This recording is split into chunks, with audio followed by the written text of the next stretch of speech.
The moment Ethan Carter saw his billionaire boss standing alone at her office window, staring down at the couples in the park below with an expression of such raw loneliness it made his chest ache. He knew he'd witnessed something he wasn't supposed to see. And when Olivia Sterling turned around and caught him watching her watch them, her face went pale. Not with anger, but with something worse. Shame. The Ice Queen CEO, worth more money than Ethan could count, looked terrified that someone had seen her be human. He should have walked away. Should have pretended it never happened. But he didn't. And that single moment of seeing each other, really seeing, changed everything. Before we dive in, if you're enjoying this story, hit that like button and drop a comment with your city so I can see how far this tale has traveled. And stick around until the end. You won't want to miss where this goes. The alarm went off at 5:47 a.m., same as always. Ethan Carter's hand shot out from under the covers, silencing it before the second beep. Muscle memory. 3 years of single fatherhood had trained him to wake up before Noah did, to have coffee brewing and lunch packed before his son's feet hit the floor. He sat up in the dark, running both hands through his hair, 32 years old, and he already had gray coming in at the temples. His ex-wife used to joke that he was born middle-aged. She'd stopped joking about it around the time she'd stopped coming home. The apartment was quiet, too quiet, in that way that made Ethan's shoulders tense, even when there was nothing wrong. He pulled on sweatpants and padded down the narrow hallway, checking Noah's room out of habit. His son was curled up under his dinosaur comforter, one small hand flung across the pillow, his breathing steady and even. 6 years old. Growing up too fast and not fast enough all at once. Ethan pulled the door almost closed and headed for the kitchen. The coffee maker gurgled to life while he assembled Noah's lunch. Turkey sandwich, no mayo, because Noah had decided mayo was slimy last week. Apple slices. String cheese. The same thing every day because routine made Noah feel safe, and making Noah feel safe was pretty much Ethan's entire job description these days. His phone buzzed on the counter. A text from his sister, Jenny. "You still coming to dinner Sunday?" Noah keeps asking if I'm making mac and cheese. Ethan smiled, typing back one-handed while spreading peanut butter. Tell him yes. The good kind, not the box. You mean the one that takes me 45 minutes? That's the one. You're lucky you're my favorite brother. I'm your only brother. My point stands. He pocketed the phone and poured himself coffee. Black, in the chipped mug Noah had painted for him at school. It said "World's #1 Dad" in crooked blue letters, and Ethan had never owned anything he valued more. By 6:30, Noah was up, stumbling into the kitchen in his pajamas with his hair sticking up in every direction. "Morning, bud." "Morning." Noah climbed into his chair, yawning. "Can I have the dinosaur cereal?" "You can have the boring, healthy cereal that doesn't turn your milk purple." Noah's face scrunched up in the universal expression of 6-year-old betrayal. "But Dad or oatmeal? Your choice." "This is tyranny." Ethan nearly choked on his coffee. "Where did you learn that word?" "Ms. Patterson, we're learning about the American Revolution. The British were tyrants, like you, with the cereal." "I'm promoting general welfare and domestic tranquility. That's different." Ethan set a bowl of oatmeal in front of him with brown sugar and banana slices. "Eat up. We leave in 20. Noah dug in, still grumbling about tyranny, and Ethan felt that familiar tightness in his chest, pride and terror, mixed together in equal measure. He was raising this kid alone, this smart, funny, occasionally dramatic kid who knew words like tyranny and still believed the tooth fairy left personalized notes. Most days, Ethan was pretty sure he was screwing it up. They made it out the door by 7:15, which was on time by Ethan's standards and late by everyone else's. Noah's backpack kept sliding off his shoulders as they walked to the bus stop, and Ethan hoisted it higher 3 times before they reached the corner.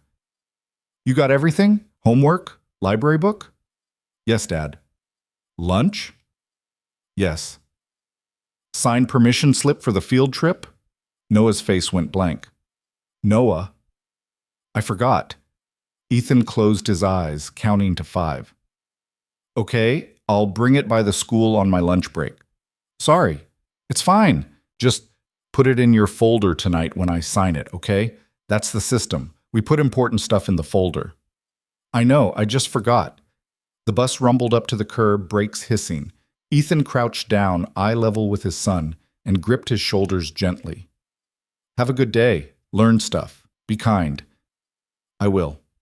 Noah threw his arms around Ethan's neck, squeezing hard, and Ethan held him for exactly 3 seconds before Noah pulled away, embarrassed, and scrambled onto the bus. Ethan watched the bus pull away, that familiar ache settling in his chest. Then he turned and headed for the metro. Quote, Sterling Global Enterprises occupied floors 18 through 32 of a glass tower in the financial district. Ethan worked on 23, in a cubicle that faced east, which meant blinding sunlight every morning until about 10.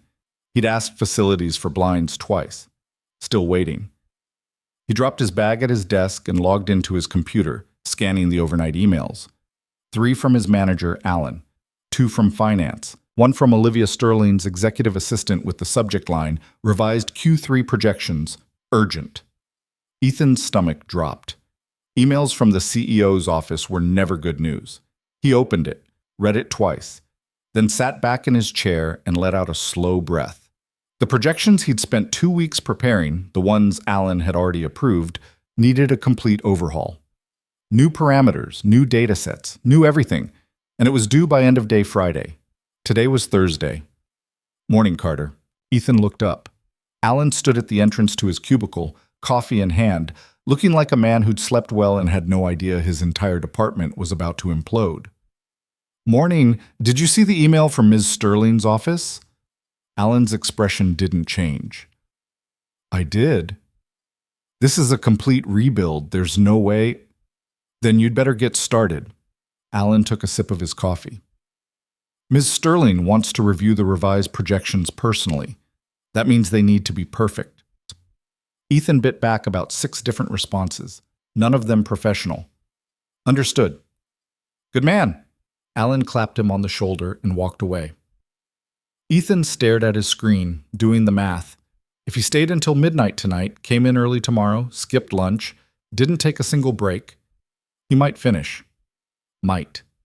He pulled out his phone and texted Jenny. Can you pick Noah up from school today and maybe keep him overnight? The reply came fast. Everything okay? Work thing. Deadline got moved up. Say no more. I'll get him. We'll do pizza and a movie. He can sleep in the guest room. You're a lifesaver. I know, you owe me. Ethan pocketed his phone and pulled up the projection files, the weight already settling across his shoulders like a lead blanket. By noon, Ethan's eyes were burning. He'd rebuilt the first 2 data models, cross-referenced them with finance, and started on the 3rd. His coffee had gone cold an hour ago. He hadn't eaten breakfast. He stood up, stretching until his spine cracked, and decided to take 10 minutes. Just 10. He'd walk to the break room, refill his coffee, maybe grab a granola bar from the vending machine. The 23rd floor was quiet. Most people took lunch between 12 and 1, which meant the hallways were nearly empty. Ethan walked past rows of identical cubicles, the fluorescent lights humming overhead, and wondered for the 100th time how he'd ended up here.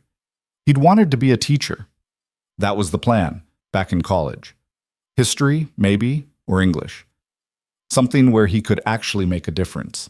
But then Sarah got pregnant their senior year, and suddenly teaching salaries weren't going to cut it. So he'd taken the first decent-paying job he could find, told himself it was temporary, and then life happened.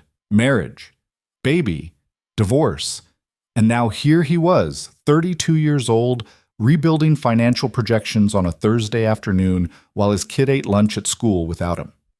The break room was empty except for Marcus from accounting, who nodded at Ethan and went back to scrolling on his phone. Ethan refilled his coffee, added too much sugar, and turned to leave. That's when he saw her. Olivia Sterling stood at the window at the end of the executive hallway, 20 feet away. She wasn't supposed to be on this floor. Her office was on 32, in a different stratosphere entirely. But there she was, perfectly still, staring down at the street below. Ethan had seen her before, of course. Everyone had. She gave quarterly addresses to the staff, appeared in business magazines, showed up in the elevator occasionally surrounded by assistants and lawyers. She was 30 years old and worth something like $4 billion. She wore suits that probably cost more than Ethan's car and never smiled in any of the company photos. Right now, she wasn't wearing a suit jacket, Just a white blouse and dark slacks, her arms crossed over her chest.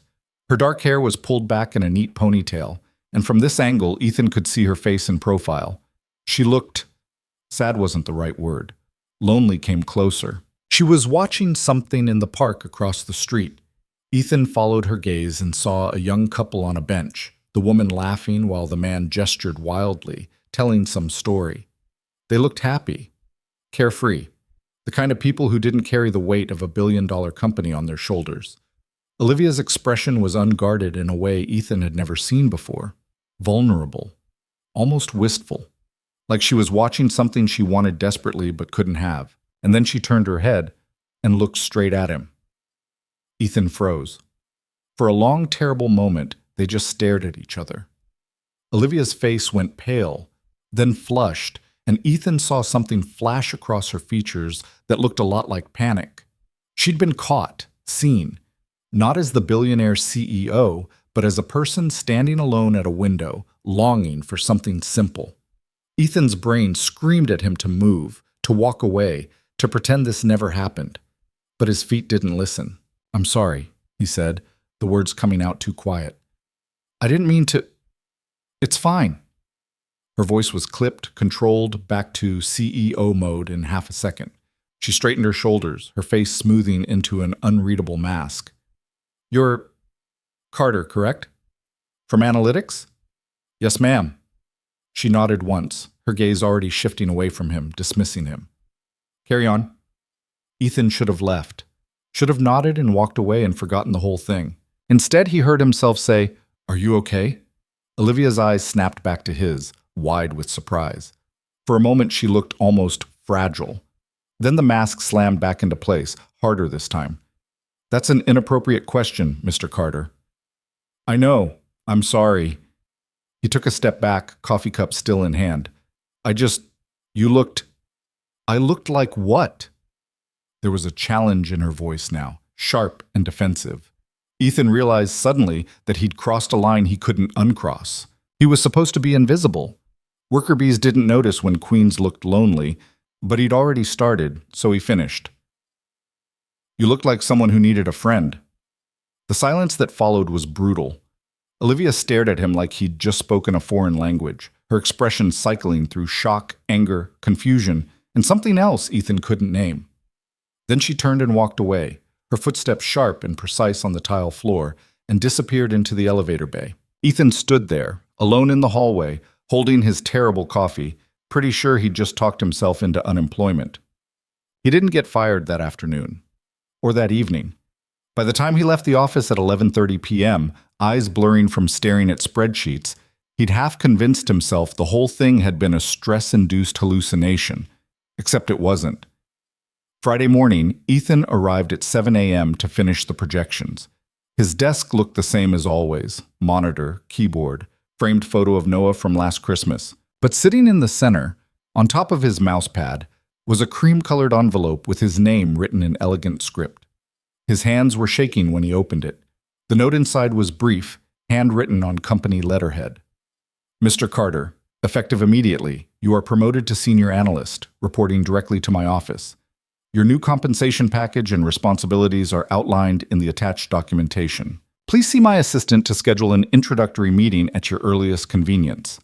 Additionally, I am approving flexible work hours for your role, allowing remote work up to 3 days per week, with core hours adjusted to accommodate personal obligations. Regards, Olivia Sterling." Ethan read it 3 times. Then he sat down hard in his chair, the envelope still clutched in his hand. This didn't make sense. You didn't promote someone for catching you in a vulnerable moment. You didn't give them flexible hours and remote work and a direct line to the CEO's office because they'd asked if you were okay. Unless you were trying to send a message or make amends, or Ethan didn't know what. His phone buzzed. A calendar invite from Olivia Sterling's assistant. Introductory meeting, Monday, 9 a.m., executive floor.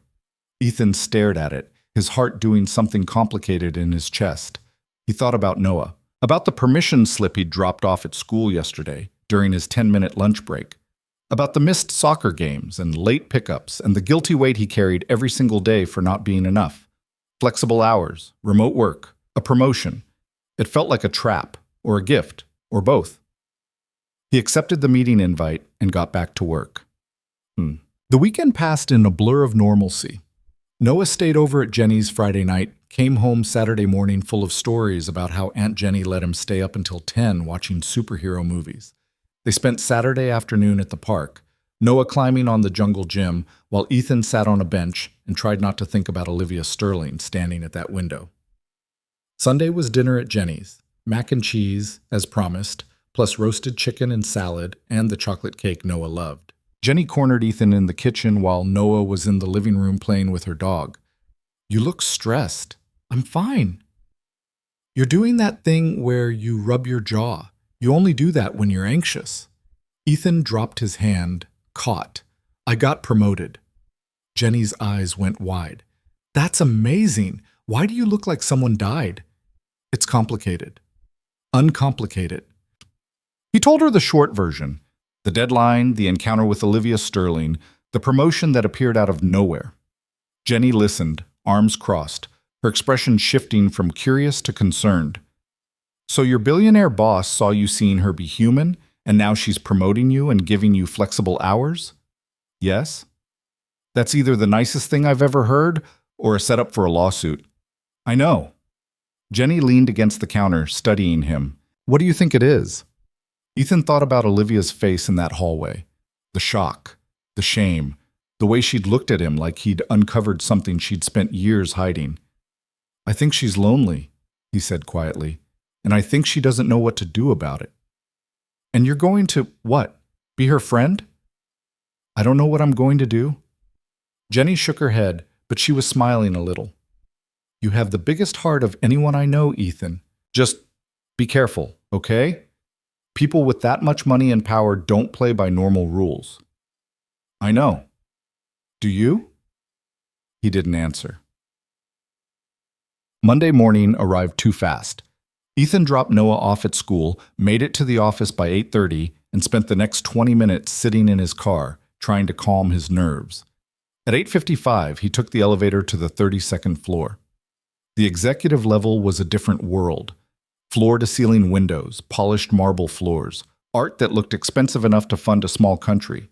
Ethan's shoes squeaked on the tile, too loud, and he resisted the urge to turn around and leave. Olivia's assistant, a sharp-eyed woman in her 40s named Catherine, greeted him with a professional smile.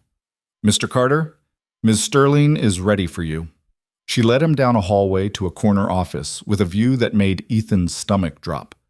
The city stretched out below, impossibly vast, and for a moment he understood what it might feel like to stand at the top of the world. Olivia was sitting behind a glass desk, reading something on her tablet. She looked up when he entered, and Ethan saw the same flicker of vulnerability cross her face before she smoothed it away. "Mr. Carter, please, sit." He sat. "I trust you received the promotion documentation." "I did. Thank you." "Don't thank me. You earned it. Your projections last quarter were the most thorough I've reviewed in 2 years. Ethan blinked. "I didn't realize you'd seen them." "I see everything that crosses my desk." She set the tablet down, folding her hands in front of her. "The flexible hours are non-negotiable. I understand you have a son." "Yes. Noah. He's 6. Something softened in Olivia's expression, just for a second. "Then you'll need the flexibility. Your role will involve strategy meetings, some of which may run late, but I've instructed Catherine to work around your custody schedule." Ethan stared at her. "Why are you doing this?" "Because you're good at your job." "That's not the whole reason." Olivia's jaw tightened. For a long moment she didn't speak. Then slowly, she stood and walked to the window, her back to him. "You asked me if I was okay," she said quietly. "No one has asked me that in a very long time." Ethan didn't know what to say to that. "I built this company from nothing," Olivia continued, still facing the window. "I was 23 years old, fresh out of business school, and everyone told me I'd fail. I didn't. I worked 100-hour weeks. I sacrificed relationships, friendships, sleep. I turned myself into exactly what the world needed me to be." She paused. "And then one day I woke up and realized I'd built an empire, but I was standing in it alone." Ethan's throat felt tight. I don't need a friend, Mr. Carter. I need people who are good at their jobs and don't waste my time. She turned to face him, and her expression was controlled again, unreadable. But I'm also not a monster. You have a son. You should be able to raise him without choosing between being a good father and being a good employee. Thank you, Ethan said, and he meant it. Olivia nodded once.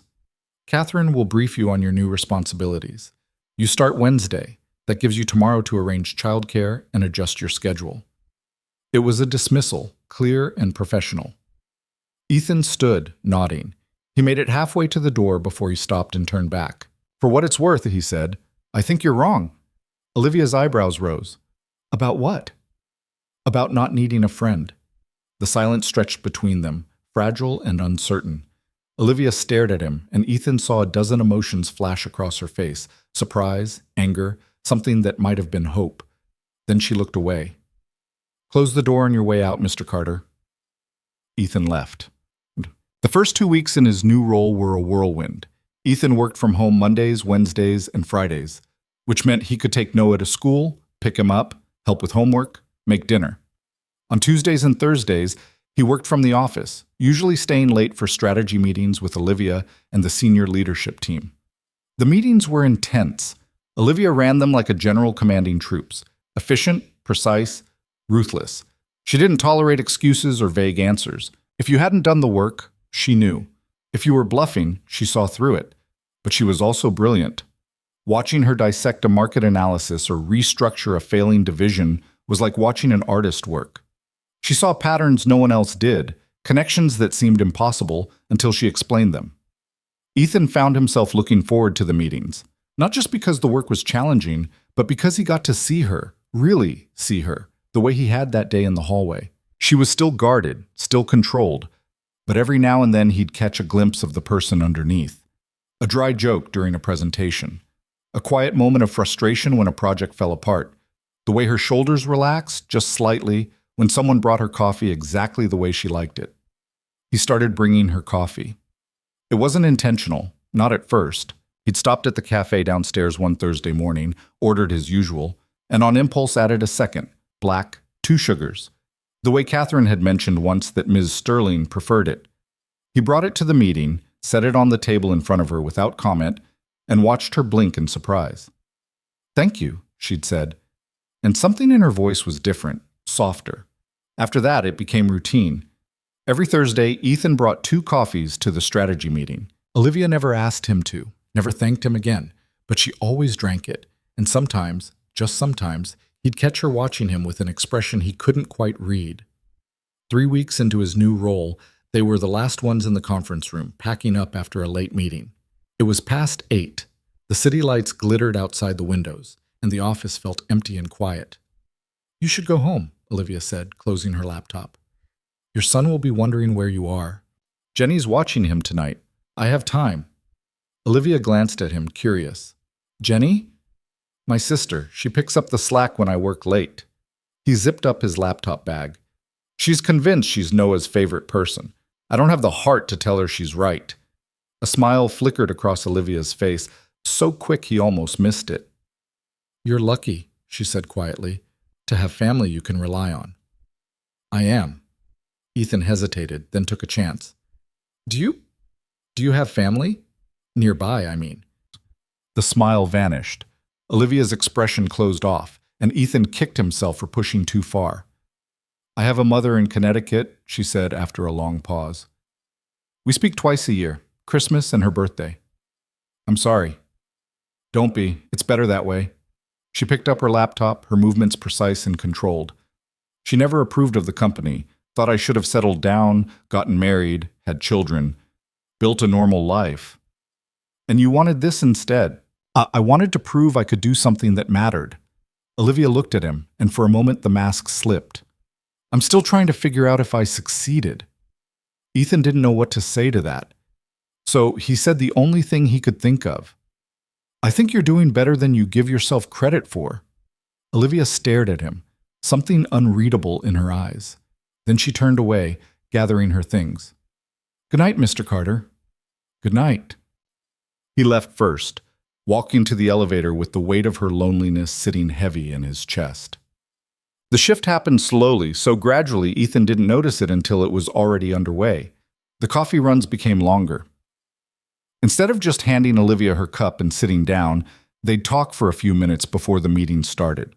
Small talk mostly, how the project was going, whether the weather would hold, nothing important. But it felt important, the way small things do when they're shared with someone who never shares anything. Then Olivia started asking questions. About Noah, at first, how school was going, whether he liked soccer, what books he was reading. Ethan answered, cautious at first, unsure if this was professional interest or something else. But Olivia listened like she actually cared, her attention fully focused, and eventually Ethan stopped second-guessing it. One Friday, working from home, he got a call from Catherine. Mr. Carter, Ms. Sterling would like to schedule a one-on-one review of the market expansion proposal. Are you available this evening? Ethan glanced at the clock. 4:30. Noah was at a playdate until 6. I can do 5 to 6. Video call, okay? She prefers in person. Can you come to the office? Ethan frowned. In person on a Friday night when most of the building would be empty? I'll be there. The 32nd floor was deserted when Ethan arrived at 5. Catherine had already left, her desk dark.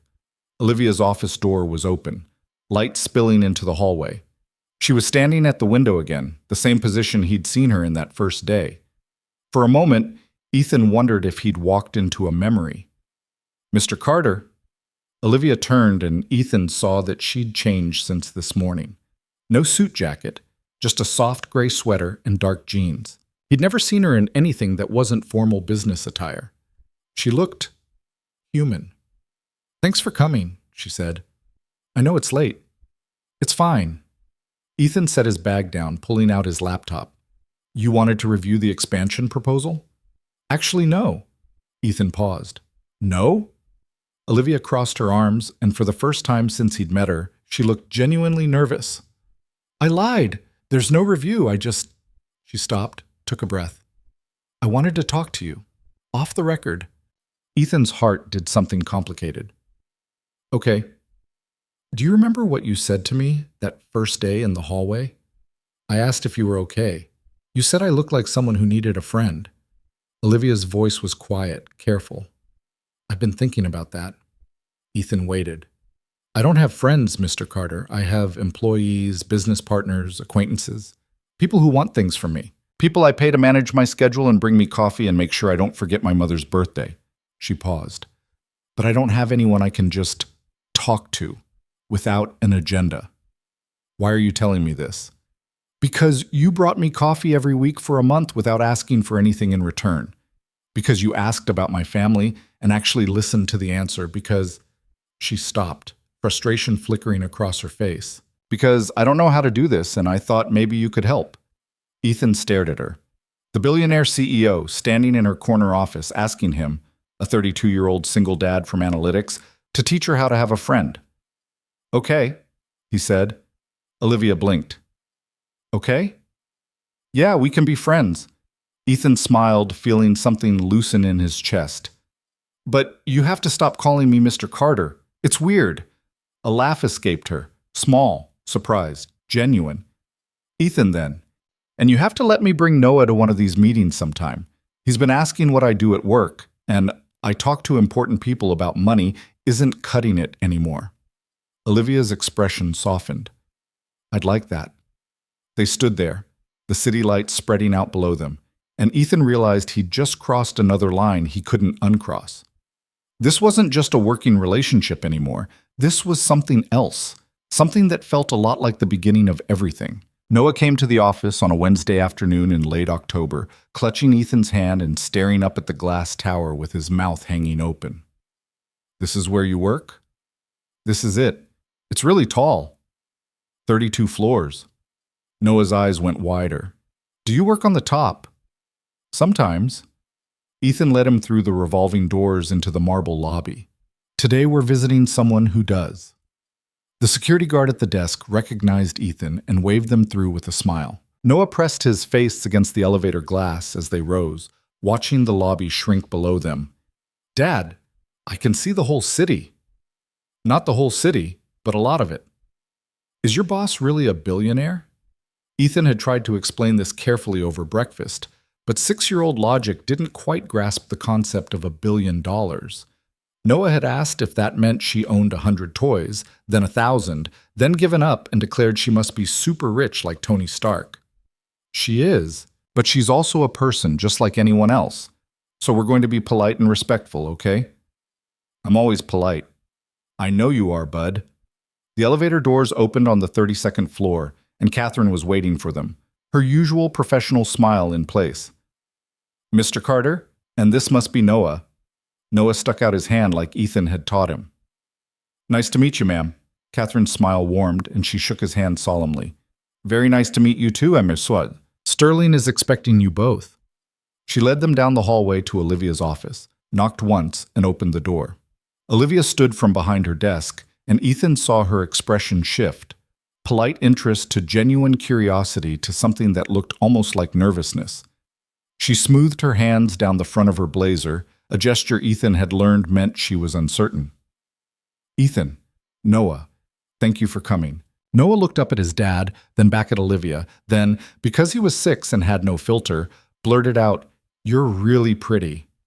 Ethan closed his eyes. Noah. What? She is. Olivia laughed, and it was the most unguarded sound Ethan had ever heard from her. Thank you, Noah. That's very kind of you to say. Noah beamed, thoroughly pleased with himself, and Ethan tried to remember if the ground could actually open up and swallow a person whole. Please, sit. Olivia gestured to the couch by the window, the one Ethan had never seen her use in any of their meetings. I thought we could talk for a bit, and then maybe Noah would like to see the view from the observation deck. Noah's entire face lit up. There's an observation deck? On the roof. You can see the harbor from there. Dad, can we? Please? Ethan met Olivia's eyes over Noah's head, saw the quiet hope there, and nodded. Sure, bud, if Ms. Sterling has time. I have time. Olivia sat down across from them, her posture still formal, but her expression softer. So Noah, your father tells me you're in 1st grade. Yes, ma'am. I'm learning cursive. That's impressive. I didn't learn cursive until 3rd grade. Dad says it's a dying art. Noah swung his legs too short to reach the floor. What's a dying art? Something people used to do that they don't do as much anymore, Ethan said. Like typewriters? Exactly like typewriters. Noah considered this, then turned back to Olivia. Do you have a typewriter? I don't, but my grandmother did. She used to write letters on it when I was your age. Did you keep it? Something flickered across Olivia's face. Sadness, maybe, or regret. No, I should have, but I didn't. Noah nodded seriously, like this was a grave mistake, but one he understood. My dad keeps all my drawings, even the bad ones. They're not bad, Ethan said automatically. The one where I drew you with 3 arms was bad. Olivia laughed again, and Ethan felt something shift in the room, the formality bleeding away, replaced by something warmer. They talked for 20 minutes, about school, about dinosaurs, about the chapter book Noah was reading with Ethan before bed. Olivia asked questions like she genuinely wanted to know the answers, and Noah, who could talk to anyone about anything, kept the conversation going with the easy confidence of a kid who'd never learned to be self-conscious. Ethan watched them, something tight and complicated settling in his chest. Olivia wasn't just being polite. She was engaged, present, laughing at Noah's jokes and asking follow-up questions about his favorite teacher and whether he preferred soccer or basketball. She looked happy, more relaxed than Ethan had ever seen her in a boardroom. Eventually, Catherine knocked to say Olivia had a call in 10 minutes, and Olivia's face fell for just a second before she hit it. Right, of course. She stood, smoothing her blazer again. Noah, how about that observation deck? They took the service elevator to the roof, and when the doors opened, Noah gasped. The deck was small, surrounded by glass barriers, but the view was staggering. The city sprawled out in every direction, the harbor glinting in the afternoon sun, buildings stretching toward the horizon. Noah ran to the edge, pressing his hands against the glass. Dad, look! I can see our apartment! Ethan joined him, squinting. I don't think you can see it from here, bud. Well, I can see the direction of our apartment. That counts. Olivia stood a few feet away, watching them with an expression Ethan couldn't quite read. He caught her eye and smiled, and she smiled back, small, uncertain, real. Noah turned around, grinning. "This is the coolest thing ever. Can we come back?" "That's up to Miss Sterling." Olivia crouched down to Noah's level, her expression serious. "You can come back any time, Noah, as long as it's okay with your dad. Can we come next week?" "Noah," Ethan warned. "What?" "She said any time." Olivia glanced up at Ethan, something questioning in her eyes. He nodded and she turned back to Noah. "Next week works for me." On the elevator ride down, Noah chattered nonstop about the view, the building, how tall everything was. Ethan listened, murmuring responses, while Olivia stood quietly beside them.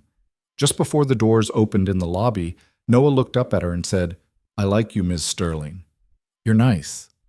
Olivia's breath caught, and for a moment she looked like she might cry. Then she smiled, and it was the most genuine expression Ethan had ever seen on her face. "I like you too, Noah." That night, after Noah was asleep, Ethan sat on the couch with a beer he wasn't drinking, staring at nothing. His phone buzzed, a text from Olivia. "Thank you for today." Ethan stared at it for a long moment before typing back. "He had a great time. So did I." The response came almost immediately. "So did I." Then a minute later, "I meant what I said. He can come back any time." And "Ethan, thank you for letting me be part of that." Ethan set his phone down, that tight feeling in his chest getting tighter. He was in trouble. He knew it the same way he'd known Sarah was leaving 6 months before she'd actually gone. The same way he'd known, holding Noah in the hospital for the first time, that his entire life had just changed. This thing with Olivia, whatever it was, wasn't just friendship anymore, and he had no idea what to do about it. The visits became regular. Every Wednesday afternoon, Ethan brought Noah to the office for an hour.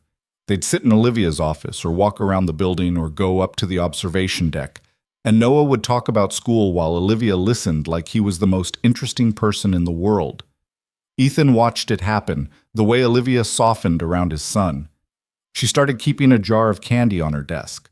The good kind, not the corporate stuff from the lobby vending machine. She asked about Noah's soccer games and remembered which team he was on. Once, she showed him a photo of herself at his age, a serious little girl in a school uniform, and Noah had declared they had the same thinking face. It should have felt intrusive, maybe, bringing his kid into his boss's office every week. But it didn't. It felt right in a way Ethan couldn't explain. Jenny noticed, of course. "You're spending a lot of time with your billionaire boss." They were at her house for Sunday dinner, Noah occupied in the other room with her dog. Ethan was drying dishes while Jenny washed, and he didn't look at her when he answered. "It's not like that." "What's it like then?" "We're friends." "Friends who have standing Wednesday afternoon playdates with your kid?" Ethan set down the dish towel. "She's lonely, Jen. She doesn't have anyone." "And you're trying to save her?" "I'm not trying to save anyone. I'm just being there." Jenny turned off the water, drying her hands. Her expression had shifted from teasing to serious. "Ethan, I love that you care about people. It's one of your best qualities. But this woman has more money and power than we can imagine. If this goes wrong, it won't. You don't know that. I know she makes Noah laugh.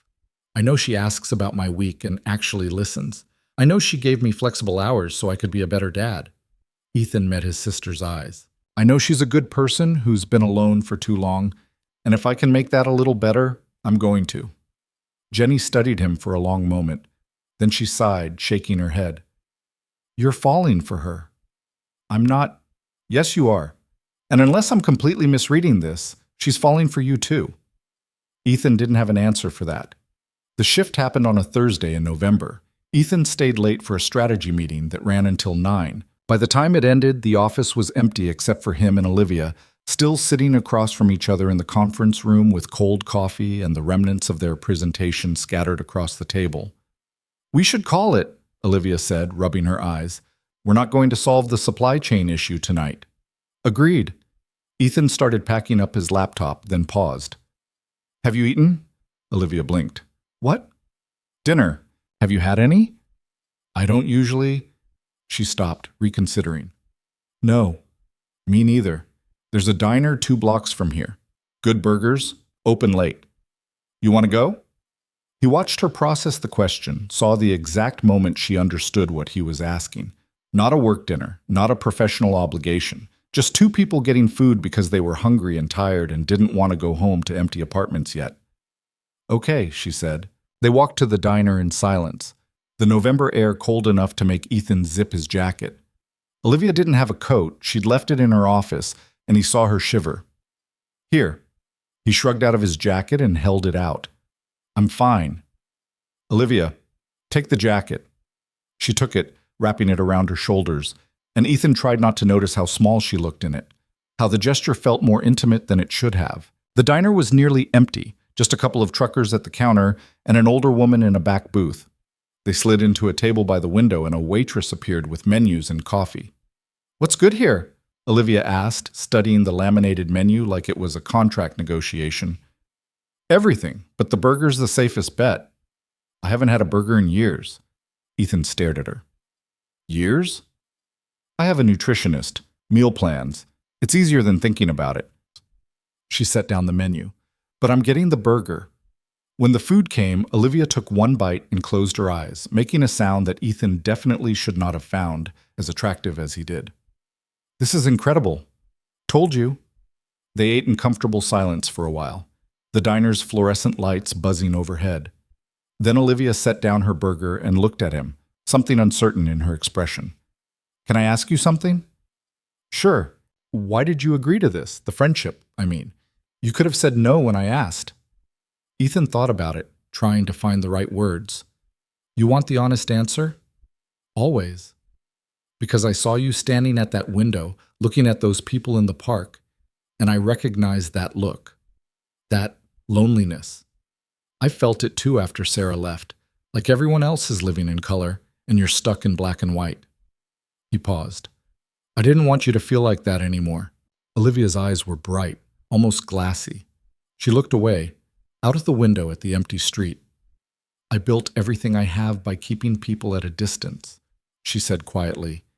It was safer that way, less complicated. But then you walked into that hallway and asked if I was okay, and I realized I've been alone so long, I forgot what it felt like to have someone notice. I noticed. I know you did. She looked back at him, and Ethan felt his heart do something complicated in his chest, and I'm terrified of what that means. The honesty of it hit him like a physical thing. No corporate polish, no careful deflection. Just the truth, raw and vulnerable. Me too, he admitted. They sat there, the words hanging between them, and Ethan knew they'd just crossed another line. Maybe the most important one. The waitress came by with the check, breaking the moment, and Olivia reached for it automatically. I've got it, Ethan said. Don't be ridiculous, I'm a billionaire. And I asked you to dinner. They stared at each other across the table, and then Olivia smiled, really smiled, the kind that reached her eyes. Fine, but I'm getting the next one. Deal. Outside, the street was quiet and cold. Ethan walked Olivia back to the office, where her driver was waiting. She handed him his jacket, their fingers brushing, and neither of them pulled away immediately. Thank you, she said. For dinner. For everything. Anytime. She hesitated, like she wanted to say something else, then seemed to change her mind. Good night, Ethan. Good night. He watched her car pull away, standing on the sidewalk in the cold, and knew with absolute certainty that he was falling for her. And from the look in her eyes, she was falling too.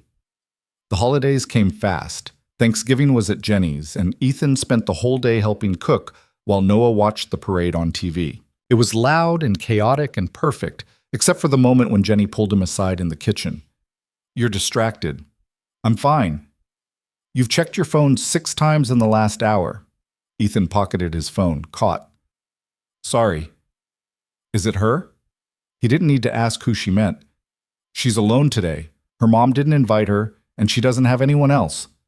Jenny's expression softened. Did you invite her here? I thought about it, but I didn't want to. I don't know. Make it weird. Ethan.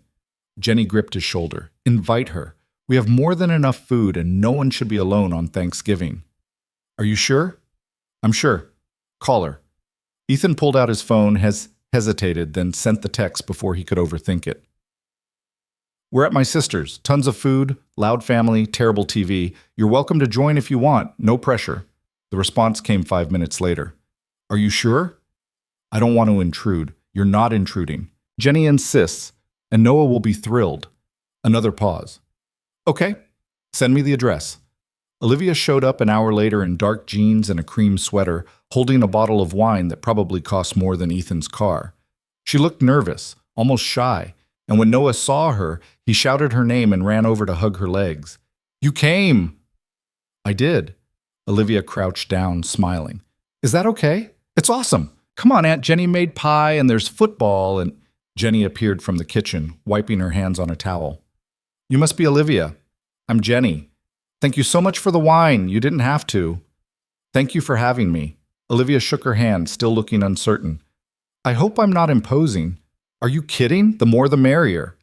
Jenny looped her arm through Olivia's, steering her toward the living room. Come meet everyone. Fair warning, we're loud and we argue about everything, but the food's good and the company's better. Ethan watched Olivia get absorbed into the chaos, his uncle arguing about the game, his cousin showing her photos of his new baby, Noah pulling her over to see his Lego creation. She laughed more in that first hour than Ethan had seen her laugh in 3 months. Before dinner, Jenny pulled him aside again. I like her. Yeah? Yeah. She's not what I expected. What did you expect? Jenny shrugged.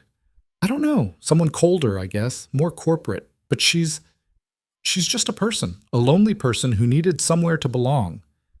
Ethan's throat felt tight. Thanks for letting her come. Don't thank me. Just don't screw this up, okay? Whatever this is. I'm trying not to. Dinner was loud and messy and perfect. Olivia sat between Ethan and Noah, laughing at Jenny's terrible jokes and asking his uncle about his woodworking hobby. When they went around the table saying what they were grateful for, Olivia hesitated, then said quietly, I'm grateful for unexpected friendships. Noah said he was grateful for dinosaurs and soccer and Ms. Sterling coming to dinner. Ethan said he was grateful for family and looked at Olivia when he said it. After dinner, while Jenny and the others cleaned up, Ethan and Olivia ended up on the back porch, wrapped in blankets against the cold. Thank you, Olivia said, for inviting me. Thank you for coming. I almost didn't. I don't know what I thought. That I wouldn't fit, maybe. That everyone would see me as the boss, not as a person. Yeah. Ethan shifted closer, their shoulders touching through the blankets. You fit just fine. Olivia turned to look at him, her face inches away, and Ethan felt the air shift between them. He could kiss her right now. Should kiss her, maybe. The moment was there, perfect and fragile. But Noah's voice called from inside. Dad, Aunt Jenny says it's pie time. And the moment broke. Olivia smiled, pulling back slightly. We should go in. Yeah, we should. But neither of them moved immediately, and when they finally stood, Ethan's hand brushed hers, and she didn't pull away. December arrived with freezing rain and holiday decorations going up in the office lobby. The Wednesday visits continued, Noah bringing drawings to show Olivia asking about his Christmas list. Ethan watched them together and felt his heart crack open a little more each time. One evening, after a late meeting, Olivia asked him to stay. I need to tell you something. Ethan's stomach dropped. Okay. She took a breath, her hands clasped in front of her. The board is pressuring me to be more visible. Socially, I mean.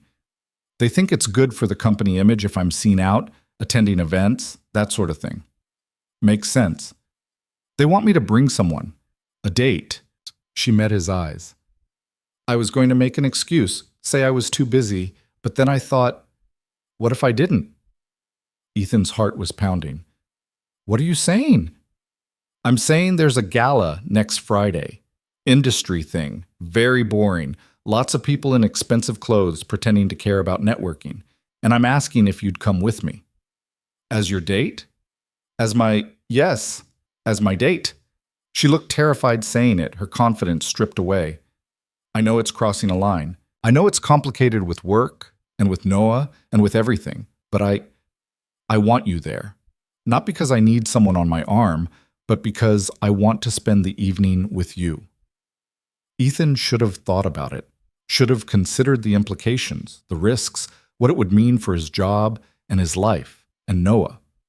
But all he could think about was Olivia at that window, lonely and longing, and how different she looked now, open, hopeful, scared. "Yes," he said. "I'll go." Her face broke into a smile, relief and joy mixing together. "Really? Really? Okay, good. I'll have Catherine send you the details." She was talking fast now, nervous. "It's formal, so you'll need a tux, but the company can cover that, and we'll send a car, and Olivia," she stopped. "It's going to be fine. I'll be there, and we'll figure out the rest as we go." She nodded, some of the tension leaving her shoulders. "Okay, yeah, we'll figure it out." But as Ethan left that night, walking to his car under the streetlights, he wondered if either of them really knew what they were doing, or if they were both just falling, hoping someone would catch them before they hit the ground. The tux fitting happened on Tuesday afternoon at a shop so expensive Ethan felt uncomfortable just walking through the door. The tailor took one look at him, nodded like he'd seen 1,000 nervous men in his career, and got to work without small talk. "Arms up. Good. Turn. How do the shoulders feel?" "Fine, I think." "They're tight. We'll let them out." The tailor made a mark with chalk. "When's the event?"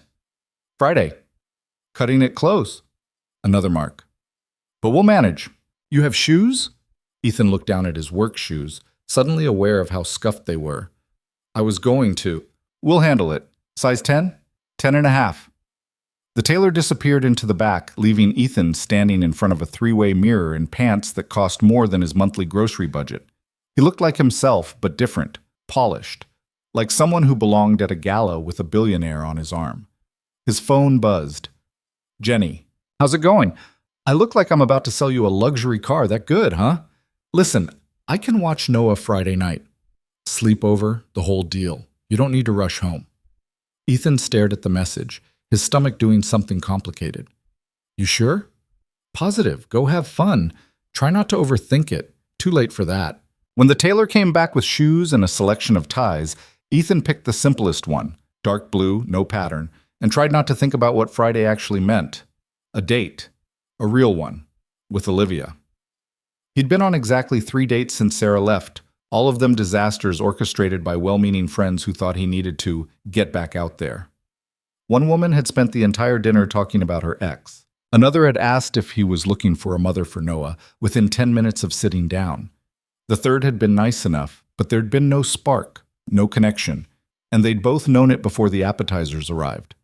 This felt different. This felt like standing on the edge of something vast and terrifying, knowing that once he stepped off, there was no going back. The tailor finished pinning the jacket and stepped back, nodding his approval. "You'll pick it up Thursday. 4 p.m., no later."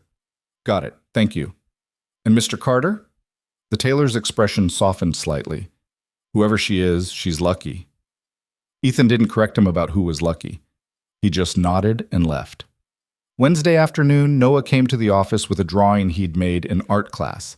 It was supposed to be the three of them, Ethan, Noah, and Olivia, standing on the observation deck, but Noah's artistic skills hadn't quite caught up to his ambition. Ethan looked like a stick figure with a square head, Olivia had purple hair for some reason, and Noah had drawn himself with enormous hands. "I love it," Olivia said, holding it up like it was a Rembrandt. "Can I keep it?" Noah beamed. "Really? Really?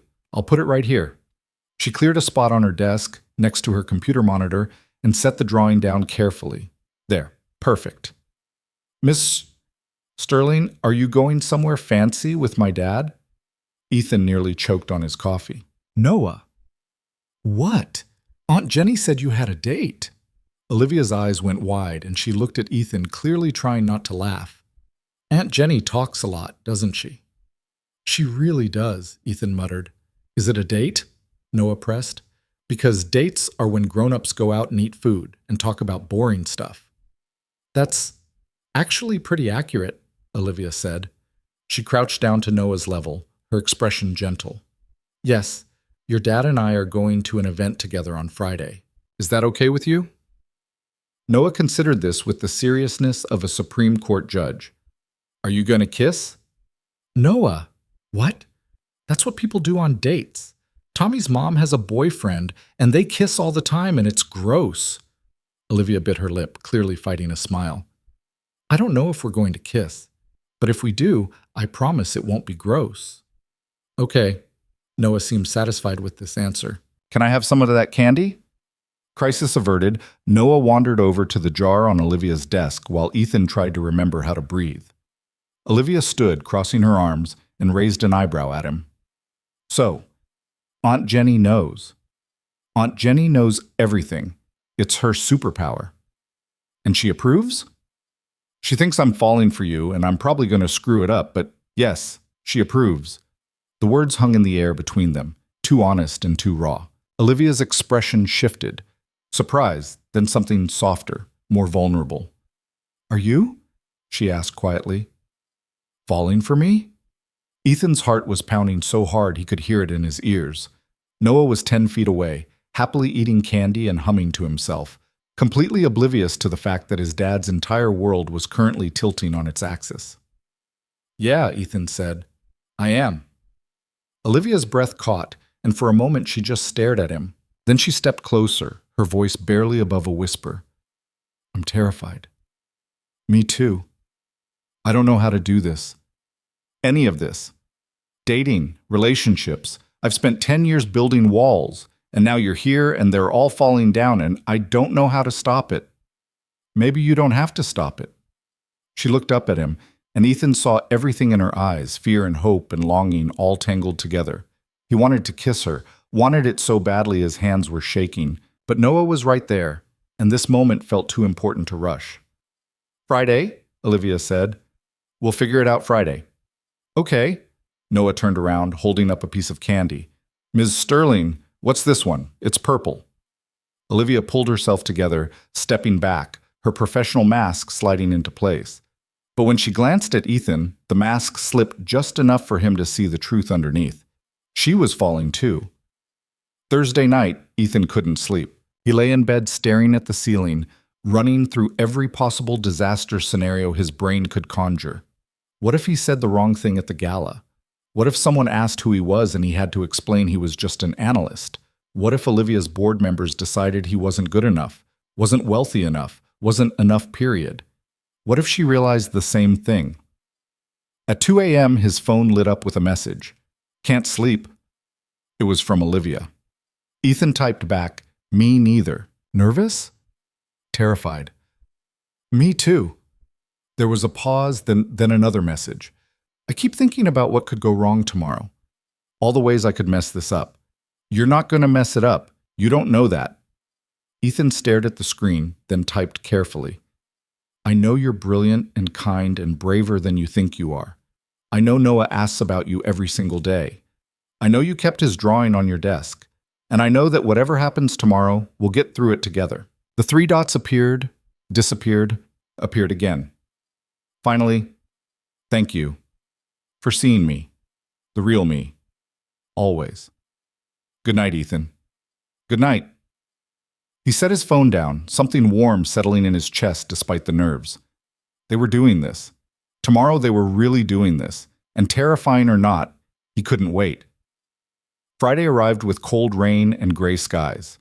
Ethan dropped Noah off at Jenny's in the morning, ignoring his sister's knowing smirk and Noah's excited chatter about how his dad was going on a date with Miss Sterling. Be good for Aunt Jenny. I'm always good. That's debatable, Jenny said, ruffling Noah's hair. But we'll manage. You focus on not screwing this up. Your confidence in me is overwhelming. I have complete confidence in you. I just also know you overthink everything and will probably spiral at least twice before the night is over. She wasn't wrong. Ethan spent the afternoon attempting to work, failing miserably, and finally giving up around 3 to go pick up the tux. It fit perfectly, and when he got home and put it on in front of his bathroom mirror, he barely recognized himself. The car arrived at 6:30, a sleek black sedan with a driver who nodded politely and opened the door without comment. Ethan slid into the back seat, his palms sweating, and tried to remember how to act like a normal human being. They pulled up in front of Olivia's building 15 minutes later, a glass high-rise in the most expensive part of the city. The doorman greeted Ethan by name, which meant Olivia had told them he was coming, and led him through a lobby that looked like something out of an architectural magazine. The elevator ride to the penthouse felt like it took a year. When the doors opened, Olivia was standing in the hallway waiting for him, and Ethan forgot how to breathe. She wore a floor-length gown in deep emerald green, fitted at the waist and flowing at the skirt, with her dark hair swept up in a way that showed off her neck and shoulders. She'd always been beautiful. Ethan had known that objectively. But this was different. This was devastating. "Hi," she said, and she sounded as nervous as he felt. "Hi. You look—" He stopped, trying to find words that wouldn't sound ridiculous. "I don't think there are words for how you look." A smile flickered across her face. "You clean up pretty well yourself." They stood there for a moment, just looking at each other, and then Olivia let out a shaky laugh. "I'm so nervous I might throw up." "Please don't. I really like this tux." "I'll do my best." She grabbed a small clutch from the table by the door and took a deep breath. "Okay, let's do this before I lose my nerve." The gala was being held at a historic hotel downtown, the kind of place with marble columns and crystal chandeliers and staff in white gloves. Ethan had never been anywhere so fancy in his life, and he felt like an imposter the second they walked through the doors. Olivia must have sensed it because she slipped her hand into his and squeezed gently. "You belong here," she murmured. "With me. I'm pretty sure I belong in a dive bar with cheap beer, but I appreciate the sentiment." She laughed, and some of the tension eased. The ballroom was packed with people in expensive clothes, all of them holding champagne glasses and talking in that polished way wealthy people talked, loud enough to seem engaging, quiet enough to seem exclusive. Ethan recognized a few faces from business magazines, a couple of politicians, at least one celebrity he was pretty sure had won an Oscar. And then there was him. Ethan Carter, 32-year-old single dad from analytics, wearing a borrowed tux and trying not to stare at the ice sculpture in the shape of a swan. "Olivia!" A woman in her 50s approached, all sharp angles and sharper smile. She looked Olivia up and down, then turned her attention to Ethan with barely concealed curiosity. "Margaret," Olivia said smoothly. "This is Ethan Carter." "Ethan, Margaret Chen. She sits on our board." "A pleasure to meet you," Ethan said, shaking her hand. "Likewise." Margaret's smile didn't reach her eyes. "And how do you know our Olivia?" "Ethan works for the company," Olivia said before he could answer. "Senior analyst. He's brilliant." "How lovely." Margaret's tone suggested it was anything but. "Well, I'll let you two enjoy the evening. Olivia, we should talk next week about the expansion proposal." "Of course." Margaret drifted away, and Ethan let out a breath he hadn't realized he was holding. "That was awful, yes." Olivia grabbed 2 champagne flutes from a passing waiter and handed one to Ethan. "Welcome to my world. It doesn't get better from here." She wasn't wrong. Over the next hour, they were stopped by at least a dozen people. Board members, investors, business partners, all of them polite and smiling and clearly judging every word Ethan said. He felt like he was taking a test he hadn't studied for, and every answer was somehow wrong. By the time they found a quiet corner near the bar, Ethan's jaw was sore from smiling. "I'm sorry," Olivia said quietly. "I should have warned you. They have opinions about everything. They think I'm not good enough for you. They think no one is good enough for me, but especially not someone who doesn't have a trust fund and a vacation home in the Hamptons." Ethan took a sip of champagne, trying to ignore the knot in his stomach. "Maybe they're right." "Don't!" Olivia's voice was sharp. "Don't do that. Don't let them make you feel like you're less because you actually work for a living and care about things that matter. I'm just saying, what? That you don't belong here? That I made a mistake bringing you?" Her eyes were bright, angry. "Because if that's what you think, then you're wrong. You're the only person in this entire room who sees me as something other than a bank account or a business opportunity." "Olivia, I don't care what they think, Ethan. I care what you think. And if you're going to stand here and tell me this was a mistake, it's not a mistake." Ethan set down his champagne glass and took her hand, his thumb brushing across her knuckles. "This is the least mistake thing I've done in years. I'm not used to this. Any of this. And I'm terrified I'm going to screw it up." Olivia's expression softened. "You're not going to screw it up. You don't know that." "Yes, I do." She stepped closer, her voice dropping. "Because you're here. You showed up, even though you're uncomfortable and everyone's staring and this whole thing is probably your worst nightmare. You showed up for me. Ethan's heart was doing that complicated thing again. I'll always show up for you. She smiled, and it was the real one, the one she saved for when they were alone. I know. The music shifted, a slow song drifting through the ballroom. Couples began moving toward the dance floor, and Olivia glanced at it, then back at Ethan. Dance with me. It wasn't a question. Ethan followed her onto the floor, his hand settling on her waist while she rested hers on his shoulder. They swayed together, not quite in time with the music, and Ethan realized he couldn't remember the last time he'd danced with anyone. I'm not very good at this, he admitted. Neither am I. We'll figure it out. They moved together, finding a rhythm that was entirely their own, and Ethan became acutely aware of how close she was.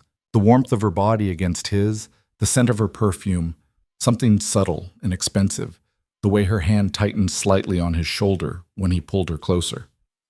Ethan? Yeah? Thank you. For tonight. For all of it.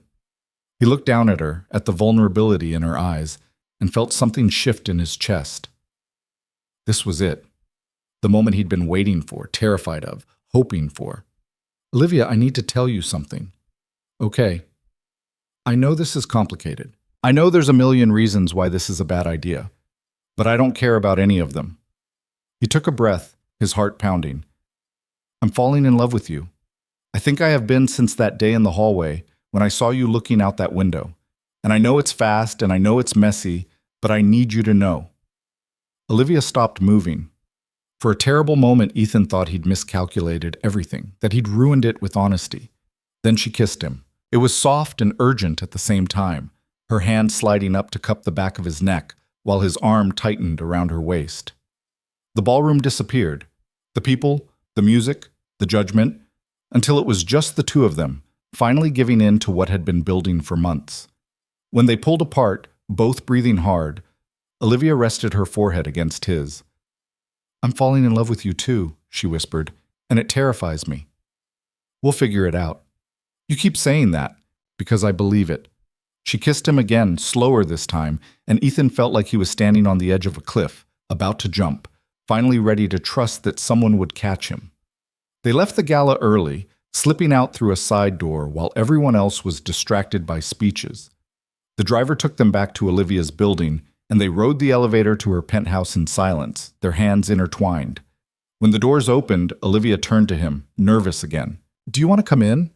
I mean, just to talk? Or have coffee? Or, I don't know what I'm asking. Ethan smiled. Coffee sounds good. Her apartment was stunning, floor-to-ceiling windows overlooking the city, minimalist furniture that probably cost more than Ethan's car, art on the walls that looked like it belonged in a museum. But it also felt empty in a way that made his chest ache. No photos, no personal touches, nothing that said anyone actually lived here. Olivia disappeared into the kitchen and came back with 2 mugs of coffee, handing one to Ethan before settling on the couch beside him. I don't bring people here, she said quietly. Ever. Why not? Because it's the only place that's really mine. The office is for work, the gala is for appearances, but this, she gestured around the room. This is where I come when I need to remember who I am underneath all of it. And who are you? Olivia set down her coffee, turning to face him. I'm someone who's been alone for so long. She forgot how to let people in. I'm someone who built an empire because it was easier than building a life. Her voice cracked. I'm scared that if I let you all the way in, you'll realize there's nothing worth staying for. Olivia, Ethan set his own mug down and took both of her hands. You really don't see it, do you? How incredible you are. I see what I've accomplished. That's different. No, I mean you. The person who keeps candy on her desk for a 6-year-old, who promoted me so I could be a better dad, who spent Thanksgiving with my chaotic family and laughed at my uncle's terrible jokes, who looks at Noah like he's the most important person in the room. He squeezed her hands gently. That's who you are, and that person is worth everything. Tears were sliding down her cheeks now, and she didn't try to stop them. I don't know how to do this. How to be with someone. How to... Neither do I. But we'll figure it out together. She laughed through the tears, shaking her head. You really believe that, don't you? I do. Olivia leaned forward, resting her head on his shoulder, and Ethan wrapped his arms around her. They sat like that for a long time, the city glittering outside the windows, two people who'd been alone finally finding each other in the dark. Eventually, Olivia pulled back, wiping her eyes. I should let you go. It's late, and you need to pick up Noah in the morning. I could stay. Her eyes widened. Ethan, just asleep. On the couch, if you want. I don't want to leave yet. She studied his face, searching for something. Whatever she found must have satisfied her because she nodded slowly. Okay, but not on the couch. I have a guest room. She led him down a hallway to a bedroom that was as impersonal as the rest of the apartment. Expensive furniture, expensive sheets, nothing personal anywhere. Olivia lingered in the doorway, suddenly awkward. There are extra toiletries in the bathroom, and I can find you something to sleep in if... Olivia. She stopped. Thank you. For tonight. For all of it. A small smile crossed her face. Thank you for showing up. Always. She hesitated, then crossed the room and kissed him one more time, soft and sweet and full of promise. When she pulled away, her hand lingered on his cheek. Good night, Ethan. Good night. She left, closing the door behind her, and Ethan sat down on the edge of the bed, his heart still racing. He'd done it. They'd done it. And somehow, against all odds, it felt exactly right. Ethan woke up to sunlight streaming through unfamiliar windows and the smell of coffee brewing. For a disorienting moment, he couldn't remember where he was.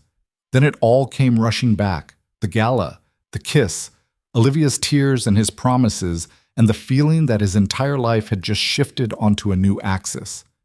He found her in the kitchen, wearing yoga pants and an oversized sweater, her hair down and slightly messy. She looked younger like this, softer, and when she saw him, she smiled. Morning, I made coffee. I wasn't sure how you take it, so I just... Black is fine. Ethan accepted the mug, their fingers brushing. You didn't have to do this. I wanted to. She leaned against the counter, studying him. Did you sleep okay? Better than I have in months. He took a sip of coffee, watching her over the rim. You? Same. A pause. Ethan, about last night... His stomach dropped. If you're having second thoughts, I'm not. That's not what I was going to say. She set down her mug, crossing her arms. I was going to say that I meant everything. What I said, all of it. But now we have to figure out what comes next. What do you want to come next? Olivia took a breath. I want to try. Really try. Not just seeing each other in secret or keeping it quiet from the board. I want to see if this can actually work. It can. You don't know that. Neither do you, but we won't find out unless we try. She smiled, and it was the real one, the one that made his chest feel too tight. Okay, we try. We try. They stood there for a moment, just looking at each other, and Ethan felt like he was standing at the beginning of something vast and terrifying and completely worth it. Then his phone buzzed. Jenny. Noah wants to know if you're bringing Ms. Sterling to breakfast. I told him probably not, but you know how he is. Ethan showed Olivia the message, and she laughed. I could come, if you want. You sure? Jenny makes these massive pancakes, and Noah will talk your ear off about dinosaurs. That sounds perfect. So they went to Jenny's, Olivia still in her yoga pants and Ethan in yesterday's dress shirt, and when Noah saw them walk in together, his entire face lit up. You came! I did. Olivia crouched down, and Noah threw his arms around her neck without hesitation. Did you and Dad kiss? Noah! What? I just want to know if it was gross. Olivia met Ethan's eyes over Noah's head, fighting a smile. It wasn't gross. Okay, good. Noah pulled back, satisfied. Aunt Jenny, they kissed, and it wasn't gross. Jenny appeared from the kitchen, spatula in hand, looking between Ethan and Olivia with barely contained glee. Well, this is new. We're... Ethan stopped, not sure how to explain. We're trying, Olivia finished, to figure it out. Jenny's expression softened. Good. You both deserve that. Now get in here before the pancakes get cold. They ate breakfast surrounded by noise and laughter and Noah's endless questions, and Ethan watched Olivia fit seamlessly into the chaos, laughing at Jenny's jokes and letting Noah show her his latest drawings, and thought, this is what it should feel like, easy and warm and right. Later, after they'd said goodbye to Jenny and Noah, after Olivia had gone home and Ethan had driven back to his apartment, he lay on his couch with his phone in his hand and reread her last message. Thank you for today. For every day. I'm still terrified, but I'm glad I'm terrified with you. He typed back. Me too. And Olivia, we're going to be okay. Promise? Promise. And for the first time in a long time, Ethan actually believed it. The first cracks appeared 2 weeks later. Ethan was in a Tuesday morning meeting when his phone buzzed with a message from an unknown number. He ignored it, focusing on the presentation, but it buzzed again and again. By the fourth buzz, Alan was giving him a look that said, turn it off or leave, so Ethan excused himself and stepped into the hallway. 3 messages, all from the same number. Is it true you're dating Olivia Sterling? Sources say you were seen together at the Riverside Gala. Care to comment? We're running the story tomorrow. You have until 5 p.m. to respond. Ethan's blood went cold. He didn't recognize the number, but the tone was unmistakable. Press. Someone had found out, and now they wanted a statement. He called Olivia immediately. Ethan, I'm in a meeting. We have a problem. Her tone shifted instantly. What kind of problem? Press. Someone contacted me asking about us. They're running a story tomorrow. Silence. Then carefully controlled, what did you tell them? Nothing. I just saw the messages. Don't respond. I'll handle it. She paused. Where are you? Office, 23rd floor. Come up, now. Ethan took the elevator to 32, his stomach churning. Catherine waved him through without her usual pleasantries, which told him Olivia had already briefed her. The office door was closed, and when Ethan knocked, Olivia's voice was sharp. Come in.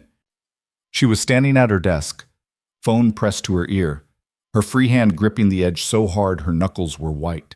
When she saw Ethan, some of the tension in her shoulders eased, but not much. I don't care what it costs. Kill the story.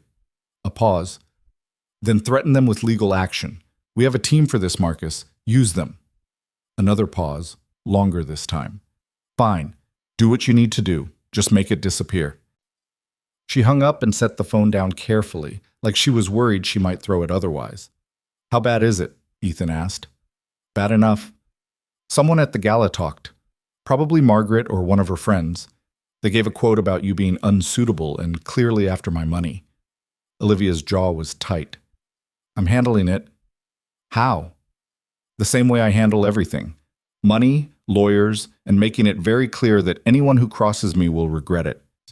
The coldness in her voice startled him. This was the CEO, the one he'd seen in meetings when someone tried to challenge her, ruthless and controlled and completely unyielding. Olivia, they're going to try to destroy you, Ethan. That's what they do. They'll dig into your past, your finances, your divorce. They'll paint you as some gold digger who saw an opportunity and took it. She finally looked at him, and her eyes were blazing. I won't let that happen. But maybe we should just tell the truth. The truth doesn't matter to them. They want a story, and right now you're it. Ethan crossed the room, taking her hands. They were shaking. Hey, look at me. She did, reluctantly. We knew this might happen, he said quietly. We talked about it. People were always going to have opinions. I don't care about opinions. I care about them hurting you. They can't hurt me unless I let them. You don't understand. These people, they'll make your life hell. They'll follow you, harass you, print lies about you until you can't go anywhere without someone recognizing you. Her voice cracked. And Noah. They'll go after Noah too. That hit him like a physical blow. He hadn't thought about that. About photographers outside Noah's school, reporters asking 6-year-olds questions about their dad's girlfriend. Then we stopped them, Ethan said more firmly than he felt. I'm trying. But even if we kill this story, there will be others. There always are. Olivia pulled her hands away, wrapping her arms around herself. Maybe we should slow down. Keep things quiet for a while until the attention dies down.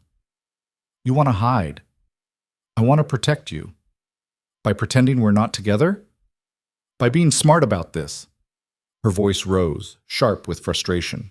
You have a son, Ethan, a life. I won't let them destroy it because you're with me. That's not your decision to make. Yes, it is. I'm the one they're really after. You're just collateral damage. The words hung between them, ugly and true. Ethan felt something twist in his chest, anger mixing with hurt. Is that really what you think?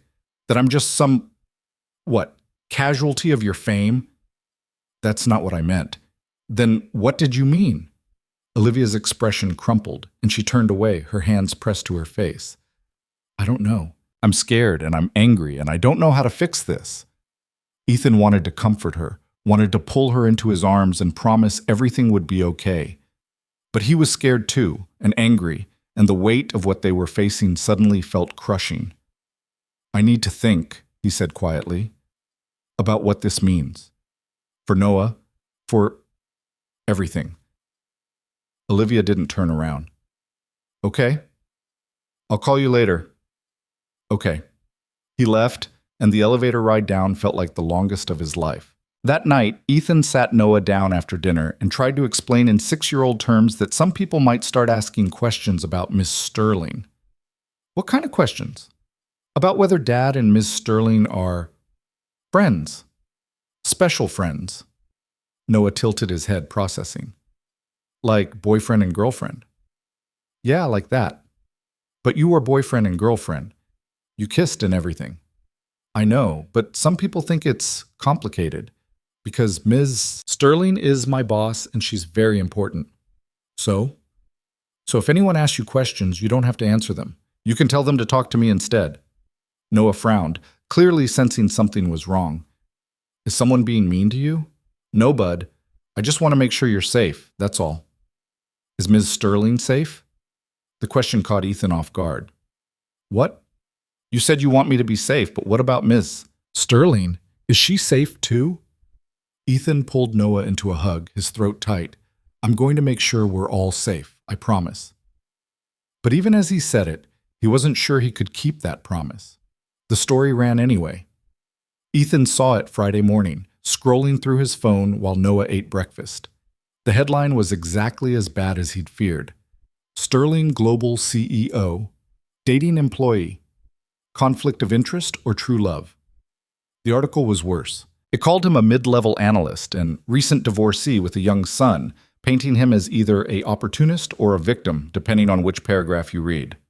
There were quotes from anonymous sources saying he was clearly after her money, that the relationship was inappropriate, that the board was deeply concerned, and there, halfway through, was a photo. Someone had gotten a shot of them at the gala.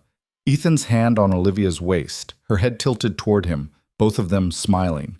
Out of context, it looked intimate, private, like something that should never have been public. Ethan set his phone down, his hands shaking. Dad, you okay? Yeah, bud, I'm fine. He forced a smile. Finish your breakfast. We're going to be late. His phone rang. Olivia. Did you see it? I saw it. I'm so sorry. I tried to stop them, but I know, it's fine. It's not fine, Ethan. They're destroying you in print. Let them. He glanced at Noah, still eating his cereal. I need to go. I'll call you later. Ethan, wait. He hung up. At work, people stared. Not obviously. No one pointed or whispered where he could hear. But he felt it. The weight of their attention, their judgment. Alan called him into his office before lunch. We need to talk. Ethan sat down, already knowing where this was going. HR flagged the article, Alan said, his expression carefully neutral. There are concerns about conflict of interest. You report directly to Ms. Sterling now, and if you're in a personal relationship, we're handling it. How? Ethan didn't have an answer for that. Alan sighed, leaning back in his chair. Look, I'm not trying to make this harder, but the optics are bad. The board is asking questions, and I need to give them answers. Tell them it's none of their business. You know I can't do that. Alan's voice softened slightly. Ethan, I like you. You're good at your job, and you're a good guy. But you're putting yourself in an impossible position. If this continues, one of you is going to have to transfer, or leave entirely. The words hit like a gut punch. You're saying I need to choose the job or her. I'm saying you need to think very carefully about what you're willing to sacrifice. Ethan left Alan's office feeling like the walls were closing in. He made it through the rest of the day on autopilot, responding to emails and attending meetings without really being present. When 5 o'clock came, he grabbed his bag and headed for the exit, desperate to get home before he fell apart completely. Olivia caught him in the lobby. We need to talk. Not here. Then where? Ethan looked around at the people streaming past, some of them glancing over with poorly concealed interest. Anywhere but here. They ended up at the same diner where they'd had their first real date, sliding into a booth in the back while the waitress brought coffee without being asked. I talked to the board, Olivia said without preamble. They want me to end it, say it was a misunderstanding, that we're just colleagues. And what did you tell them? I told them to mind their own business. She wrapped her hands around her coffee mug, not drinking. But they're threatening to force the issue, call a vote to remove me if I don't comply. Ethan stared at her. They can do that? Technically, yes. I still own the majority of shares, so they'd never win, but the fight would be ugly, public. It would damage the company, tank our stock, hurt everyone who works for us. She finally looked up, and her eyes were red-rimmed. Including you. So what are you saying? I'm saying maybe they're right. Maybe we should end this before it gets worse. The words were quiet, but they landed like a bomb. Ethan felt his chest constrict, anger and hurt warring for dominance. You want to give up? I want to protect you. By walking away, by letting them win. By being realistic, Olivia's voice broke.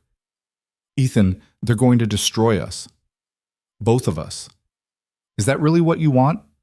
For Noah to grow up with a dad who's a tabloid punchline? For you to lose your job, your reputation, everything you've worked for? I don't care about any of that. Well, you should. She was crying now, tears streaming down her face. Because I care. I care that you have to explain this to your son. I care that your coworkers are treating you differently. I care that I'm the reason your life is falling apart.